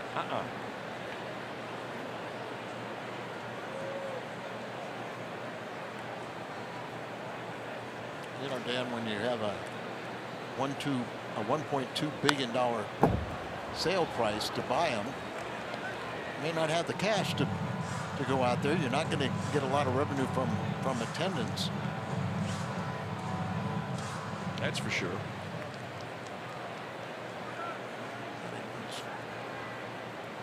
Here's a 1-2.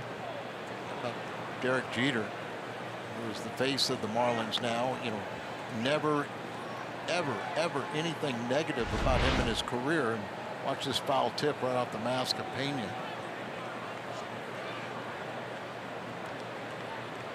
But nothing ever critical or controversial with Derek Jeter as a player, playing in the biggest stage in New York, and yet has become public enemy #1 when he's the face of the franchise as an owner. You just have to wonder if not for the tragic passing of Jose Fernandez, would it be all different? Clearly an outstanding player, but what he meant to that community and that franchise. And one slider wants to change up. That's yanked foul down the left field line and a long way. Players, as we get the chance to obviously see the Marlins so much, and they said after his passing it never was the same. Yelich was talking about that when he came to Milwaukee, and he was asked about it, and he said never was the same. Slider. Well, then maybe you sit there and you say, Tony La Russa and the team leaders, coaching staff, the job they did with the Cardinals after the passing of Darryl Kyle. Remarkable. You appreciate it even more. And I put the team leaders in there too, Danny. Tony always talked about the great article written by Bernie Miklasz in the Post-Dispatch after the passing of Darryl Kyle, and how that article, he put it in every single stall for the team to read. He said it helped us get through it. That pitch taken just a bit high. One of my favorite, I did a podcast with Tony La Russa. One of my favorite things he said to me was that after they won the 2006 World Series, Bob Gibson, is champagne is being thrown everywhere and guys are going crazy in the clubhouse in Tony's office. For fans that don't know, just across the hall, and Gibson extended his hand and said, welcome to the club, you're now a Cardinal, meaning you finally got the championship. 2 outs and a runner at first, and that pitch taken high by Shaw.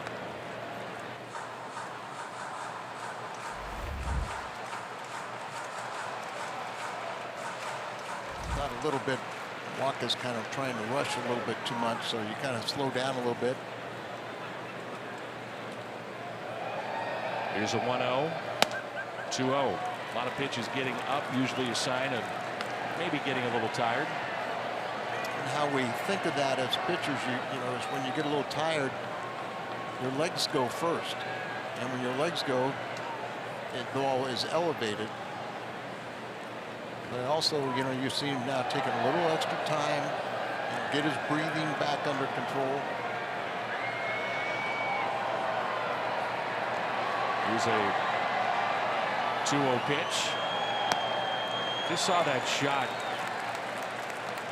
of Matt Carpenter, so you know Aguilar is not running, and with a left-handed batter at the plate, really all you need to do is just keep him close, keep him honest. Sure. And that's what Matt's doing right there. And you can do that by playing behind him, but then you get back to get in a better fielding position.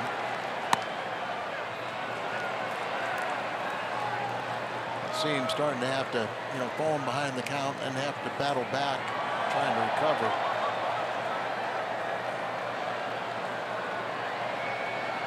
No activity in the Cardinal bullpen, but a couple guys starting to stretch. Wouldn't be that time of night they would.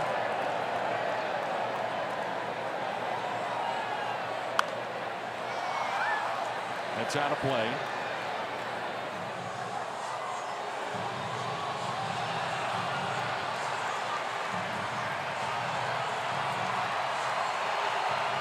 Three and two the count. This big crowd trying to make some noise. But Shaw could do that with his bat. We know that. 3-2 pitch. Fouled back.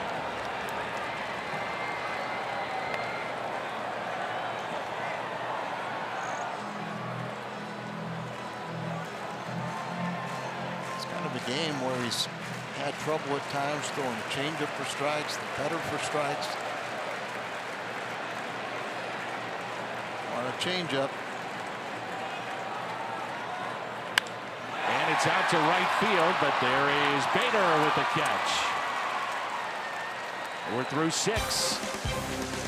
And the Cardinals on top, 5-0.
World's biggest sporting event, June 14th on Fox and FS1, just a couple of weeks away.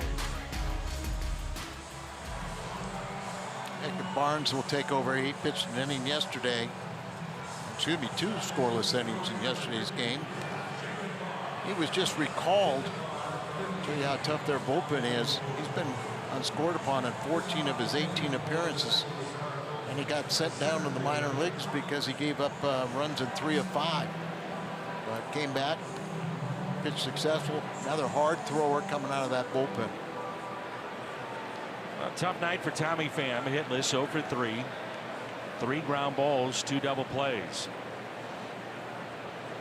Just 2 hits on the road trip. Barnes, the scoreless inning yesterday, and that was in the 9th.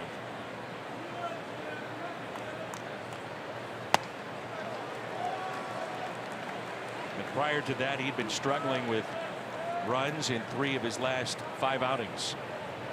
Fastball, slider, Jacob Barnes in the Hyundai pitch arsenal. You know, everything's going to be hard.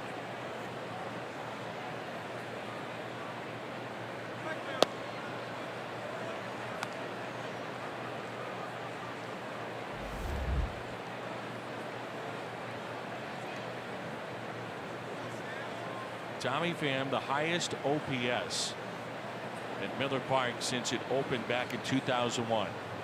On base plus slugging. Next is Paul Goldschmidt.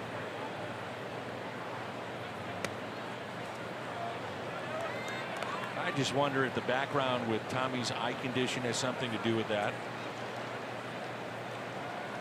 I kind of question that too, you know, with also struggling at the plate right now, seeing a little bit in the field being fooled a little bit.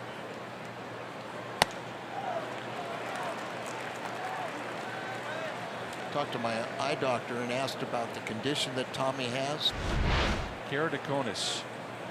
Seeing the ball right by him, and he said it would be like looking through a construction cone.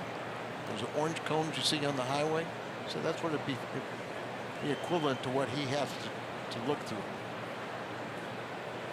2-2 and a strikeout. So Barnes gets the first out.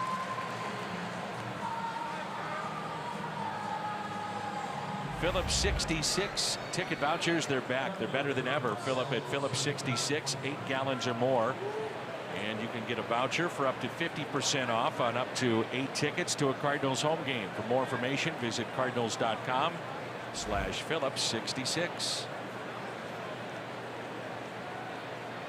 Here's Ozuna, 0 for 3. See the catcher set up way outside, and again, that's where they've been getting him. I still believe, though, it's only a matter of time. Once he gets his timing down, or whatever the case may be, maybe mechanical issue, going to see him go on a tear and he could carry the club. Right there with you. The home run he hit here and the first time came through Miller Park. One of the longest home runs of the year. They said it was 479, but if there wasn't the stands there, it would have gone through and out of the ballpark.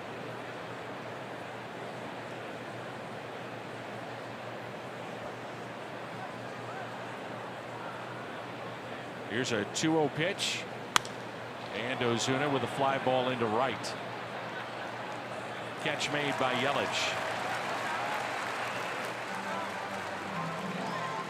This is the Gateway Honda home run inning. Cardinals hit a home run. The Gateway Honda dealers donate $1,000 to the Make-A-Wish Foundation of Missouri. A lot of people look at Memorial Day as being the time that you evaluate a club. This is who you are. And if you're doing that with the Cardinals, I'd say it's an incomplete. Yes, because I agree. you're just missing too many key people. Still have 10 on the disabled list. I saw one time the figure of $80 million on the payroll. Wow. Is on the DL. Carlos Martinez, we understand, will throw, it looks like Thursday, will be an abbreviated rehab and then back in the rotation. Told you about Yadier Molina on Instagram, at least with his catching equipment on, and Bader lines out to first, so his return is imminent as well. Time to stretch. It's 5-0.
by the authority of the Cardinals and may not be reproduced or retransmitted in any form.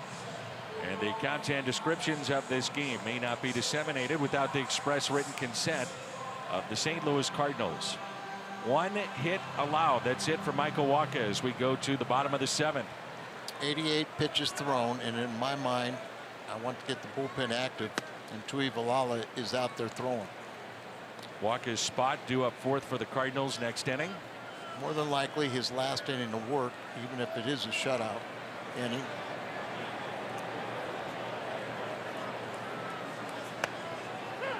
Cardinals historically, anytime Wacha makes a start, right around 100 pitches, and that is it. They do not go above that very often. But we don't talk about that shoulder situation anymore, do we? Not nearly as much. I mean, it's in the back of everyone's mind, and that's part of protecting it. But it seems like the last 2 winters they found a program for him to strengthen the muscles in the shoulder, and he's not dealing with that stress reaction anymore. Here's a 2-1. A little bit low. Been falling behind the count more and more in these later innings. Could you imagine the tough decision it would be for Mike Matheny if that ball was caught by Tommy Pham? And it probably should have been caught, a base hit back in the 5th. There's a walk. That's the 4th of the night. We were doing the game that Johan Santana pitched a no-hitter against St. Louis, and Terry Collins, you could see it with every pitch, was grimacing. And here's the ball that Pham went back on and then came on, and that slight hesitation cost him, and it dropped in for a base hit. Now Terry Collins, and you know, that was another thing that going for the Mets, they had never had a no-hitter in their history until he threw that one in. But Terry Collins pushed the 100, almost 130 pitches or 134. 134 pitches, and he's never been the same. Hernan Perez up the middle, gloved by Wong. What a play here by Colton Wong, ranging to his right to take a hit away. I could hear your mind. Well, there's another hit. We don't have to talk about that, but Colton makes a heck of a play. And then he really, even though there's no turf, he threw it like a turf ball and but out far enough in front, right over the bag, running almost towards third base. He throws it back behind, and then he bounces this ball so far out in front that you get a real nice true hop for Carpenter at first. Real nice play by Colton. And now you see Max will come out. Now they've got the left-hander. They got Lyons up with Tuivailala, who started throwing when the inning began. I'm not sure there's a second baseman that ranges to his right as well as Colton Wong and can then complete the play, throwing off balance across his body. He's really played very well defensively this year. And I think I can say this, and you would agree, that we always knew he could make those plays, the out of range plays. But sometimes Colton would get in trouble with the routine play. We didn't even talk about it, but we don't talk about that. He makes the routine plays, and he makes the excellent plays, out of range play like he just did. That's why he's staying in the lineup a lot. You know, you're contending with, you got to worry that that ball can hit the bag, everything like that. You got to get your footwork underneath. You got to have the arm strength to throw that ball with a dead run.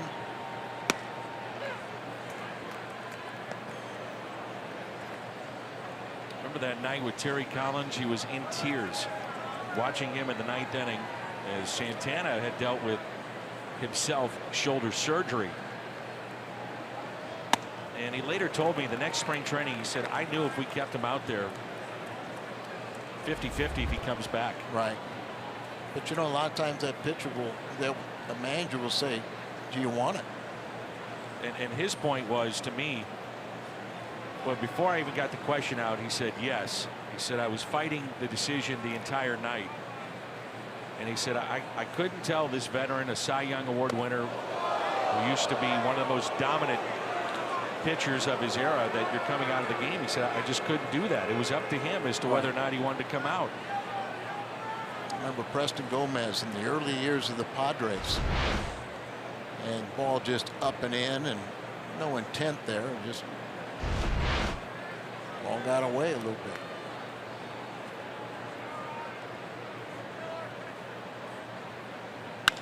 One, two, back to Waka, and they've got the runner hung up between second and third. That's Ryan Braun. Oh, they mess it up. And Pena applies the tag. Pena winds up at second base. He's in scoring position as Braun was still in the rundown. Waka did a good job initially. You go right at the runner. You could wait till he commits. But then he got the ball to third base too soon. Looking back, running back, preferably you get him going to second base. So he takes off to third, but then there's too much of a gap. Jerko was too far away from him. You see how he closed the gap, but then he stays in it long enough. You know, he's caught off. He stays in it long enough to just trade places with Pena at second base now.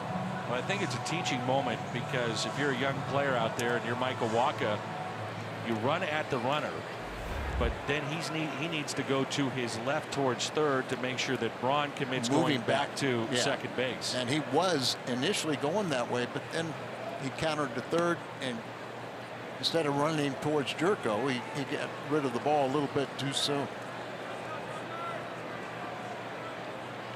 All 8 of the runs yesterday for Milwaukee were scored with 2 outs. 2 outs and a man at second. Sogard at the plate. Came in for the injured Saladino.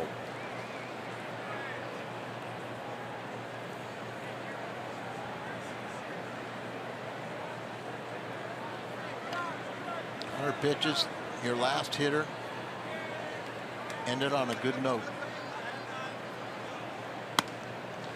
Right down the middle. 2 balls and 1 strike. Plaza Tire Service, Fox Tracks.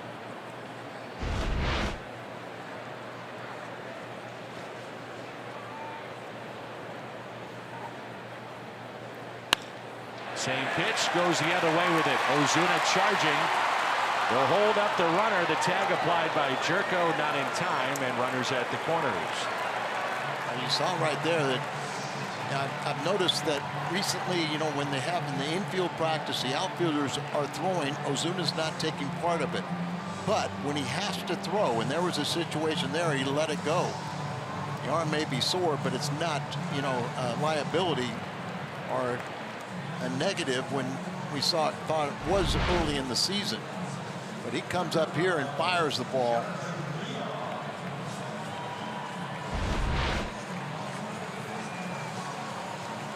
And that'll be it, as Mike Matheny will go to his bullpen.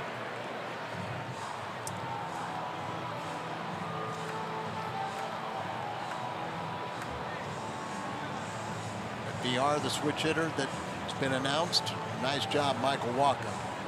Preserved the shutout.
The Milwaukee Brewers 9-2 in this game. Runners at first and third.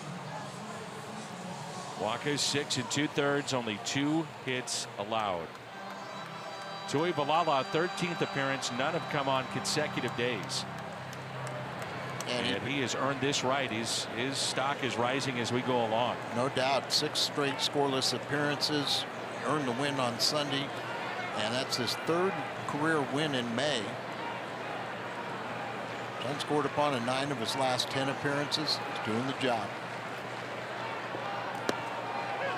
VR had the 3-run homer off of Brett Cecil in the 7th inning that broke the game open yesterday, and our Chevy called to the pen for Sam Tuivailala. Now there you see lefties have hit pretty well, but I think a lot of that was early in the season. And he went on the disabled list. He was telling me yesterday that was the best thing for him because he really got his arm strength back, got his confidence back, and he's thrown the ball extremely well since he's come off the DL.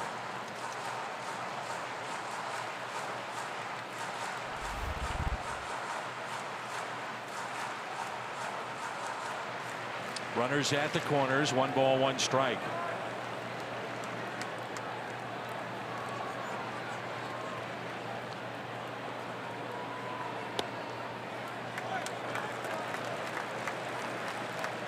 You don't want to do is fall behind the count. We are a switch hitter, so his natural side is the right side.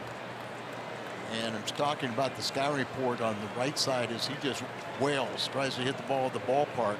His strongest side, this one more of a slap hitter. 2-2. And if he swings like that, you're saying thank you.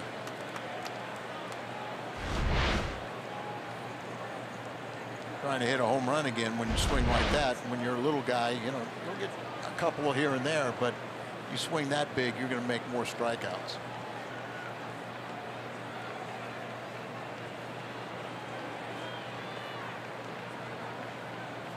The 2-2. And a base hit into right center.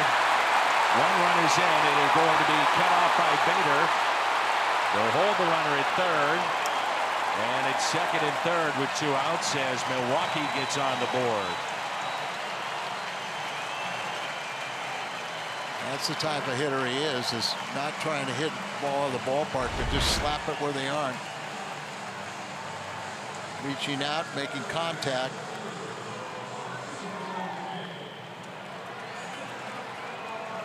As a relief pitcher, boy, you hate to have a starter go out and pitch his heart out and leave a couple guys on and then you don't have those runs come in. So really sit there and kind of get the 3rd out right now. Kane 0 for 3. He's grounded twice to third and also struck out. And Mike Maddox, the former Milwaukee pitching coach, now with St. Louis, another visit.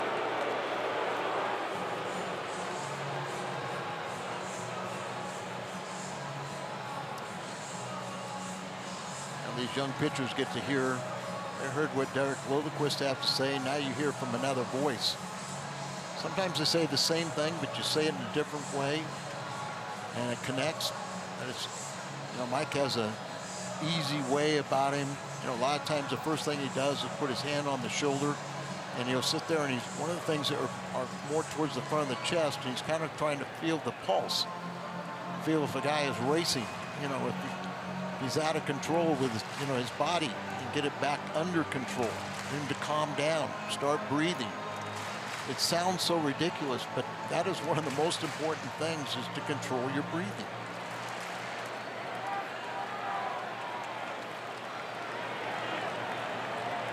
Two outs and 2 on for Kane. 0 for 7 in this series after coming in with a 7-game hitting streak.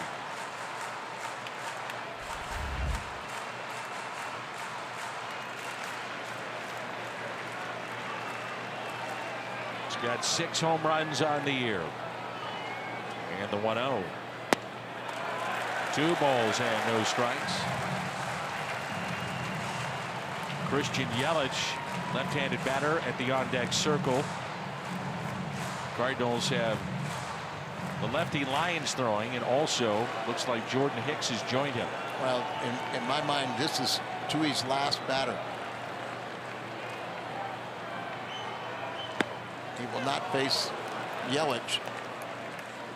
You know, that would be Lions if the inning is extended.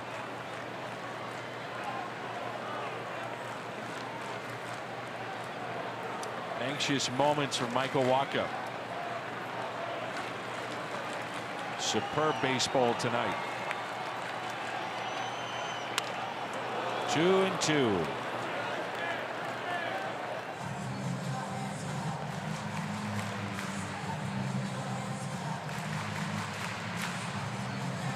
It's hopeless when all you can do is sit back and wait. Kane needs a new piece of lumber. If Wacha is the winner of this ballgame, it would be his 6th win and his 6th straight decision in the victory column.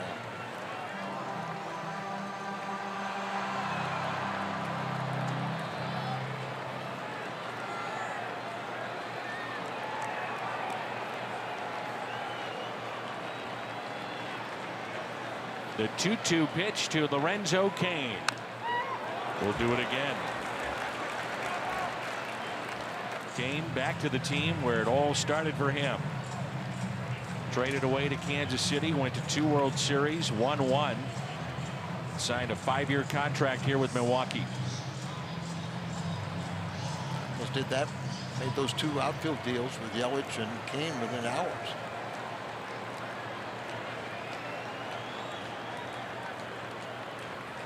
It's another 2-2 pitch. Inside corner, struck him out. Kane strands 2. He's hitless in the series, and Tuivailala, the biggest strikeout of the night. The reaction of Michael Wacha. The call, the strikeout, the reaction. 5-1 St. Louis.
Baltimore started play 20 games out in the American League East. What a year he has put together, and playing shortstop this year, and we know he can play third base with the best of them. This is Dan Jennings, our Chevy call to the pen. He picked up his 3rd win of the year on Saturday against the Mets. 26th appearance. It'll be Munoz, Wong, and Pena for St. Louis. Jairo Munoz, base hit to left center, scored a run, part of a 4-run second, fly to center, and also grounded into a double play back in inning number 5.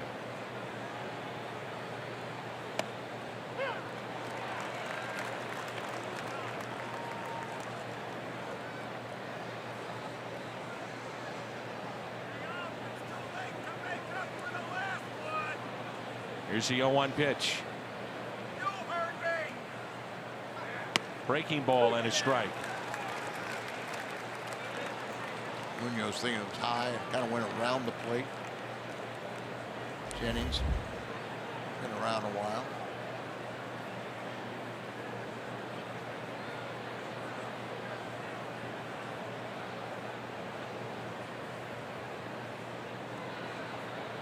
Here's the 0-2 pitch. Inside. Cardinals certainly misballed the Young, but so far they've got production from those filling in. We've seen Jerko at short, Greg Garcia, now Jairo Munoz as he pulls that foul. And you know what, you get that regular playing time and you get a better feel, get into the flow of playing every day and a rhythm. Yeah, and I think, you know, he made the club out of spring training. He had a great spring because he played so much. And then the beginning of the season wasn't getting any, you know, regular playing time, and rightfully so with Paul DeYoung. They were just pinch hitting and struggling there, but now getting a chance to play every day. A strikeout of Munoz to start the inning. It was 293 before that strikeout. We have a Bud Bash coming up at the ballpark as Colton Wong gets set. And that'll be a Tuesday, June 5th. Budweiser Terrace. Enjoy live music. Purchase a theme ticket. Budweiser Bash. Bobblehead and autograph from Scott Rowland. Tickets at cardinals.com/budbash. I'd love to see Scotty come around the ballpark more frequently. He's starting to. It's good to see. Yeah. We understand that he'll be visiting with us. Third inning on Tuesday. For another odd yet wonderful visit. Odd. Scott's a little, you know, he's kind of like a left-hander. No offense, Al. None taken. Take it as a compliment. A little quirky. But also one of my favorites. What a player he was. It's because he's, you know, like 6'3", 240, and played like a shortstop at third base. So athletic. And brutally honest. I remember being on the bus, going to games and going to the back of the bus to talk to Scott Rowland. And you'd ask him anything you wanted, and boy, did you get an earful. But I'll say this, he played the game as hard as anybody. Oh, yeah. He'd fit in any era. And boy, without those freak shoulder injuries, I think he's in the Hall of Fame. How good could he have, you know, really been? Yeah. Kind of sapped him of his power. Arizona infielder and, you know, like at third base, right? That was at third base, and then he had a Aesop Choi. Choi at first base. That's a long one. Center field and gone. Francisco Pena launched it into center. His third hit of the night. And the Cardinals are back on top by 5 runs. Holy smokes. Wow. That may be the longest home run I've seen here.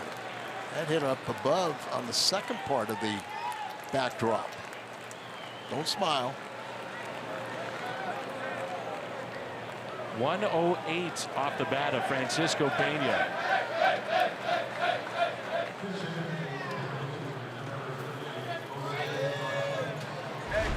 Nissan drive of the game and a no-doubter. Man. I mean, this thing just takes off. Look at above that kind of platform area on the backdrop.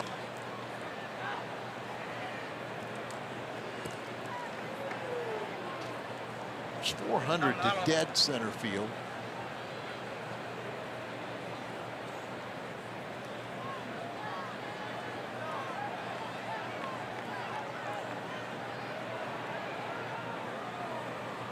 Marked it at 430, but it's kind of subjective. Here's Jose Martinez with 2 outs, a pinch hitter, and he looks at a ball low. 1 ball, 1 strike.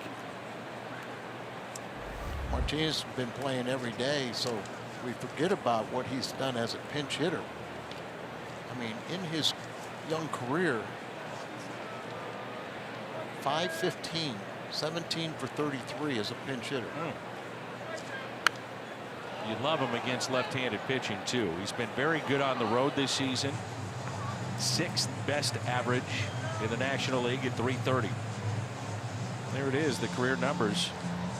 I mean, in one of the toughest jobs in the sport to pinch hit. No doubt about it. And of course, when he got called up, it was a couple of pinch hit at bats against Aroldis Chapman that all of a sudden kind of opened up our eyes. Here's a 1-2. To the point that Mike Matheny mentioned Martinez and Jed Jerko against Aroldis Chapman. How they turned on a fastball. He said there is no fastball on the planet that these guys can't catch up with. And remember, I mean, we didn't even make contact against Chapman for a couple of years, and so we never saw a Cardinal take at bats like that. He would come into a game with the Reds and it was over. That was the case on most nights against any opponent. For Aroldis Chapman.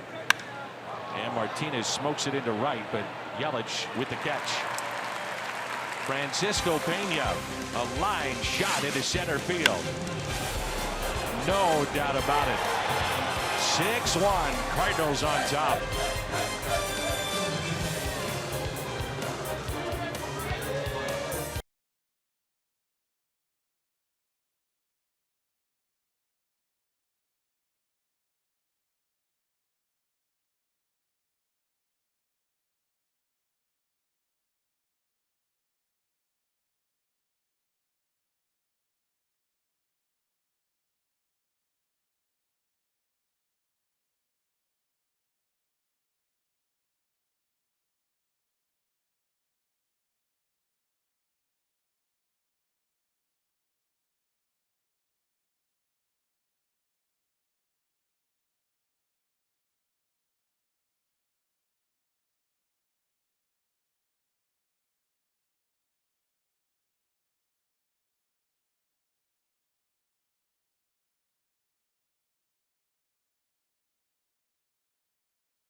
Wherever legendary MLB moments happen, Budweiser will be there.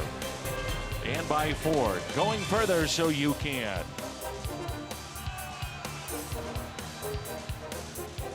Cardinals with 10 hits. They lead 6-1 as we move to the home half of the 8th. Jordan Hicks will have Yelich, Aguilar, and Shaw. There's Chevy called to the pen. What has been a remarkable start to this young man's career. He pitched a perfect 8th inning on Sunday with a strikeout, no walks. And that pitch taken outside for ball 1. 102. Now you had to get Hicks up last inning, but you also had Lyons up to face Yelich. And with a 6-1 game, I think I would prefer to have seen Lyons come in. The first 3 batters is lefty, right, lefty. And I would like to have Lyons, who needs some work, to pitch at least an inning in this. Now he may pitch the 9th inning, but in my way of thinking, you don't have an off day for a while. I want to save Hicks for those real close scores.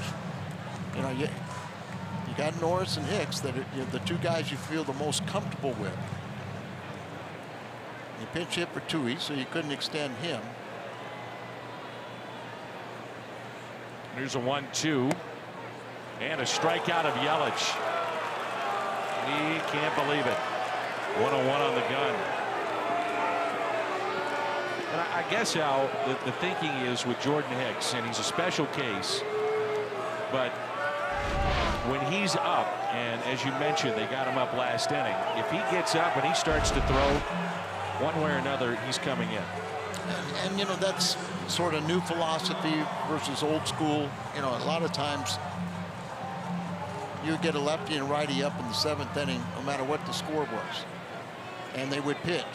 But if the guy ahead of them was doing the job, they kept on throwing in the bullpen. So you had a lot of wasted innings. And I know they're trying to not do that. You know, if you get a guy up, you try and bring him in. But sometimes you just have to understand that, you know, this guy is so special.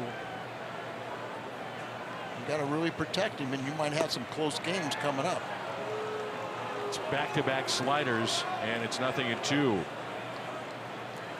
That pitch is going to be so important with him, with every batter knowing the book on Hicks. He can hit 105. So you got to gear up for the fastball, and if he can throw that slider and have like that and be effective with it, I mean, this young man is a weapon. Wow. There's no doubt. And even if they know the fastball and the slider are coming, doesn't matter. They could throw it like that.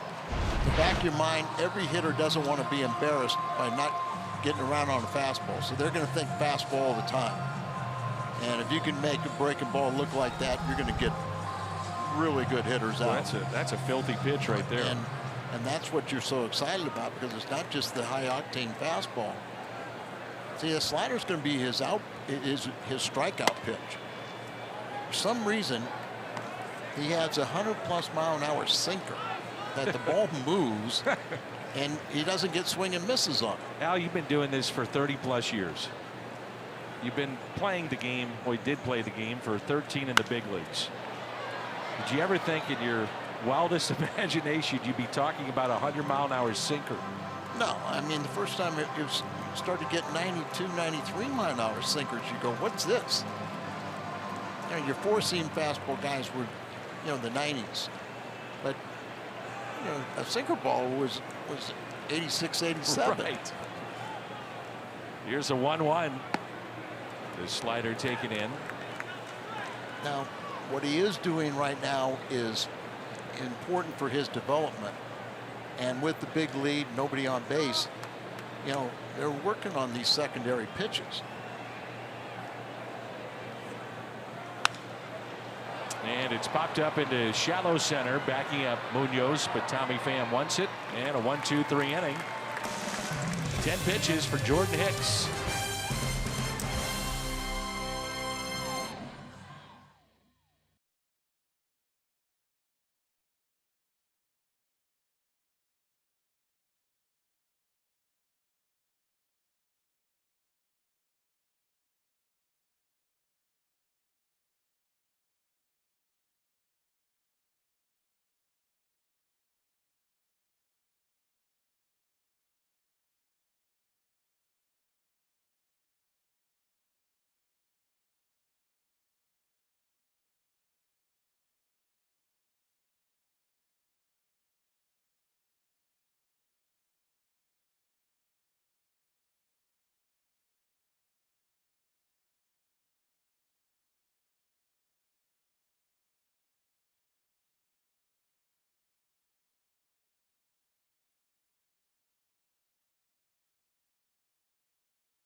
on the post game. I love it with Jim Hayes. I'll be tuned in as Taylor Williams comes into the ball game.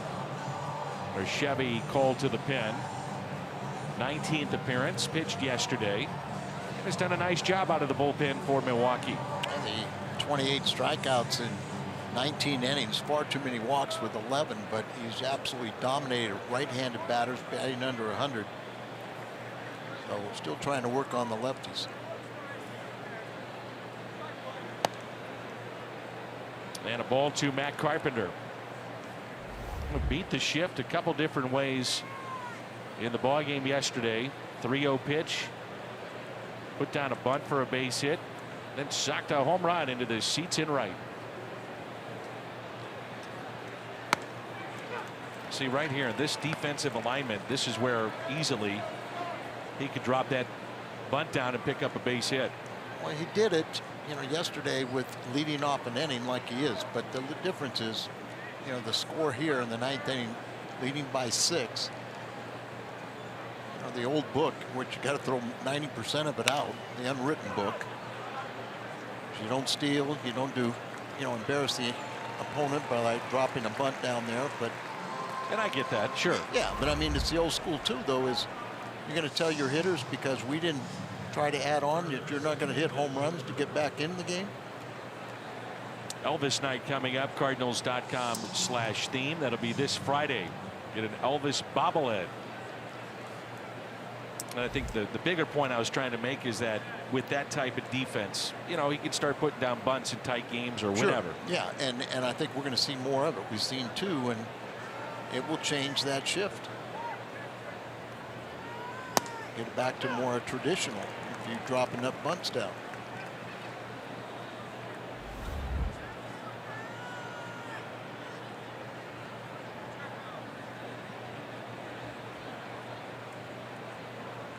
Here's the 0-1 pitch to Jed Jerko. That's hit out of play.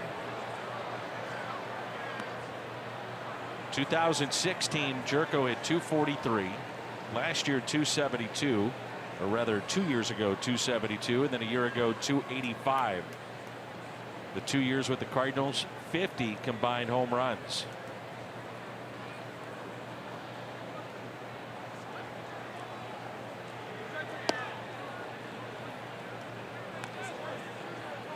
You think about tomorrow, can you use Hicks? Pitched 3 out of the last 4. 10 pitches, that's it tonight. That's the best thing that he's doing for Mike, is he's very efficient. No doubt.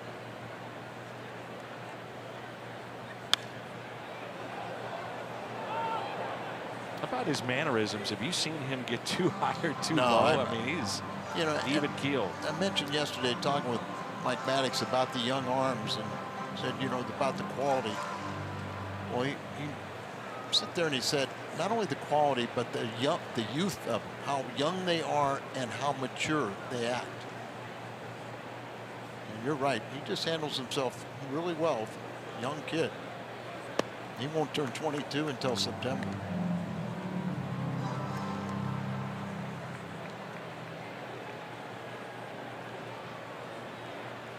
Brebbia is warming up. Good time to get him in here. The 2-2. Fly ball lifted into shallow right center.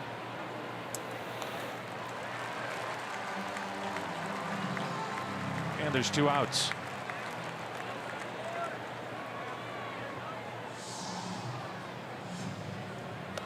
Well, Tommy Pham 0 for 4 yesterday and hitless here tonight 0 for 4. 0 for his last 13. Yeah, need to see him get going again. Just in a little funk. You thought when he hit that home run in Pittsburgh, things were going to start changing. That home run was on Friday night, the 8-1 loss. Hit that late in that game. But he has 2 hits on the road trip. Very streaky, though, as we saw a year ago. And again, one of those players now in the middle of the lineup that when he gets going can win you games by himself, carry a team. And that's the fear you want to put into an opposing pitcher and manager, that this guy can be a game changer. We know he can't. The same thing too is, you know, you want to have that dominant closer on your ball club where the other team feels like, well, pack up the bats. You know, so-and-so's coming in. You don't have a chance.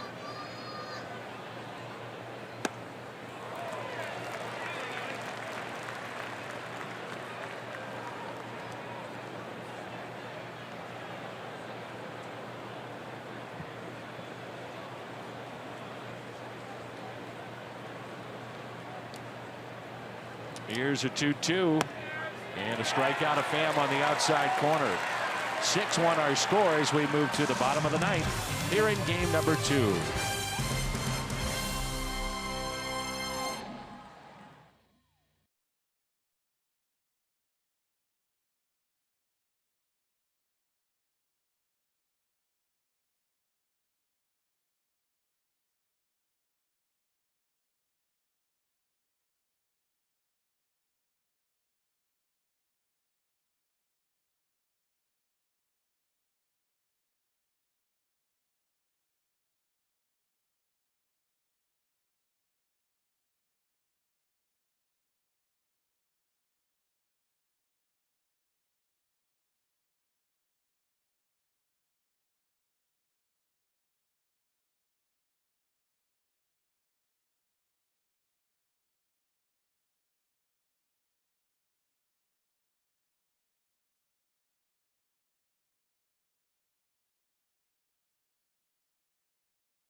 Of the game. Harrison Bader got things started for the Cardinals. His 4th home run back in the 2nd. Carpenter also homered.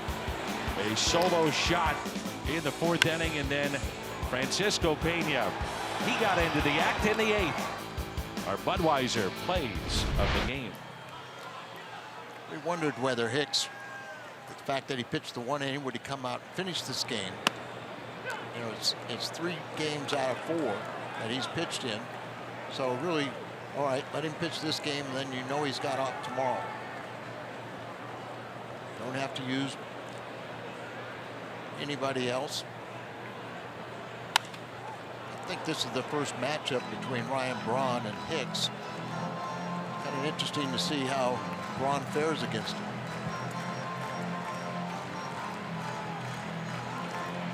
Seen Braun with really hard throwers. It's almost like he slows down his swing just to make contact, like the power come from the pitcher and take the ball into right.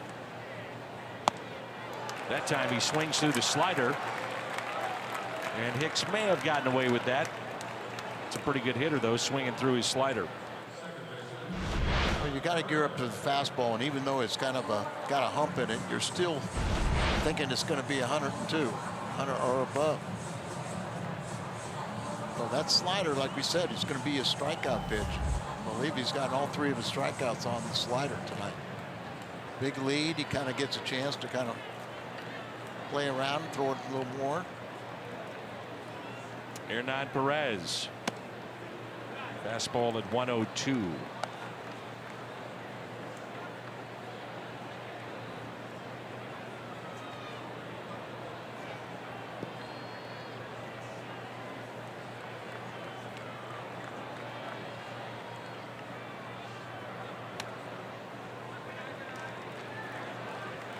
Two and 0.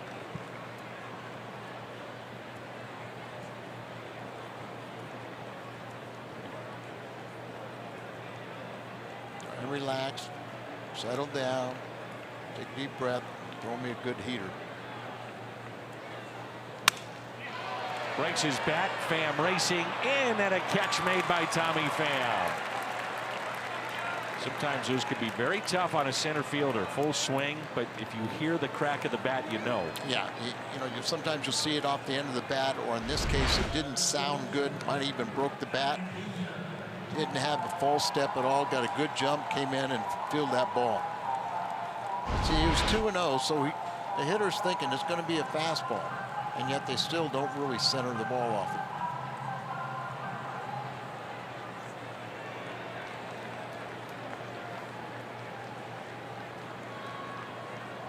And the Brewers down to their final out here in the bottom of the ninth, trailing 6-1. It's Manny Pena. 103 on the gun. It's becoming routine now, triple digits.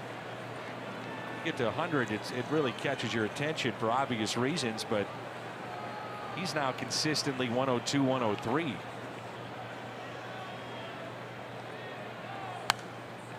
And you could say, well, the guns are fast or this or that, but his are so much higher than everybody else.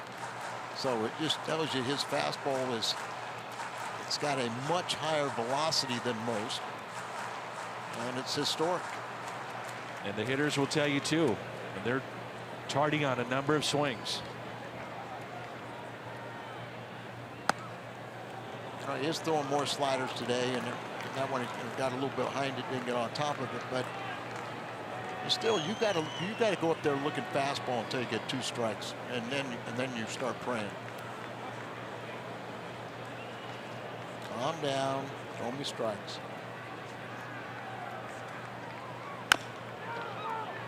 Two and two.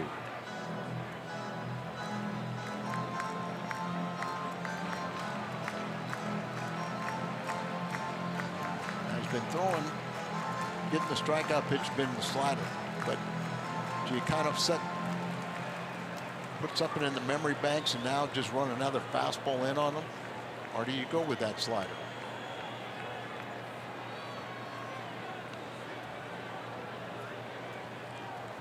Two. Struck him out. That's how the game comes to a close. Called third strike. Hicks gets the final 6 outs, and the Cardinals win it 6-1. Very impressive, Mr. Hicks, but also from Michael Wacha, who picked up his 6th consecutive victory. Where decision. Hicks strikes out the final batter, Pena, on that slider. It was his 4th strikeout in 2 innings, and the Cardinals have another victory. Pick up the game they lost yesterday against Milwaukee. Off to the post-game show. Rick Ankiel and Jim Hayes standing by. Missouri Lottery Cardinals live. A final of 6-1. Alex Reyes tomorrow, and our next telecast will be on Thursday in St. Louis. Post-game show next.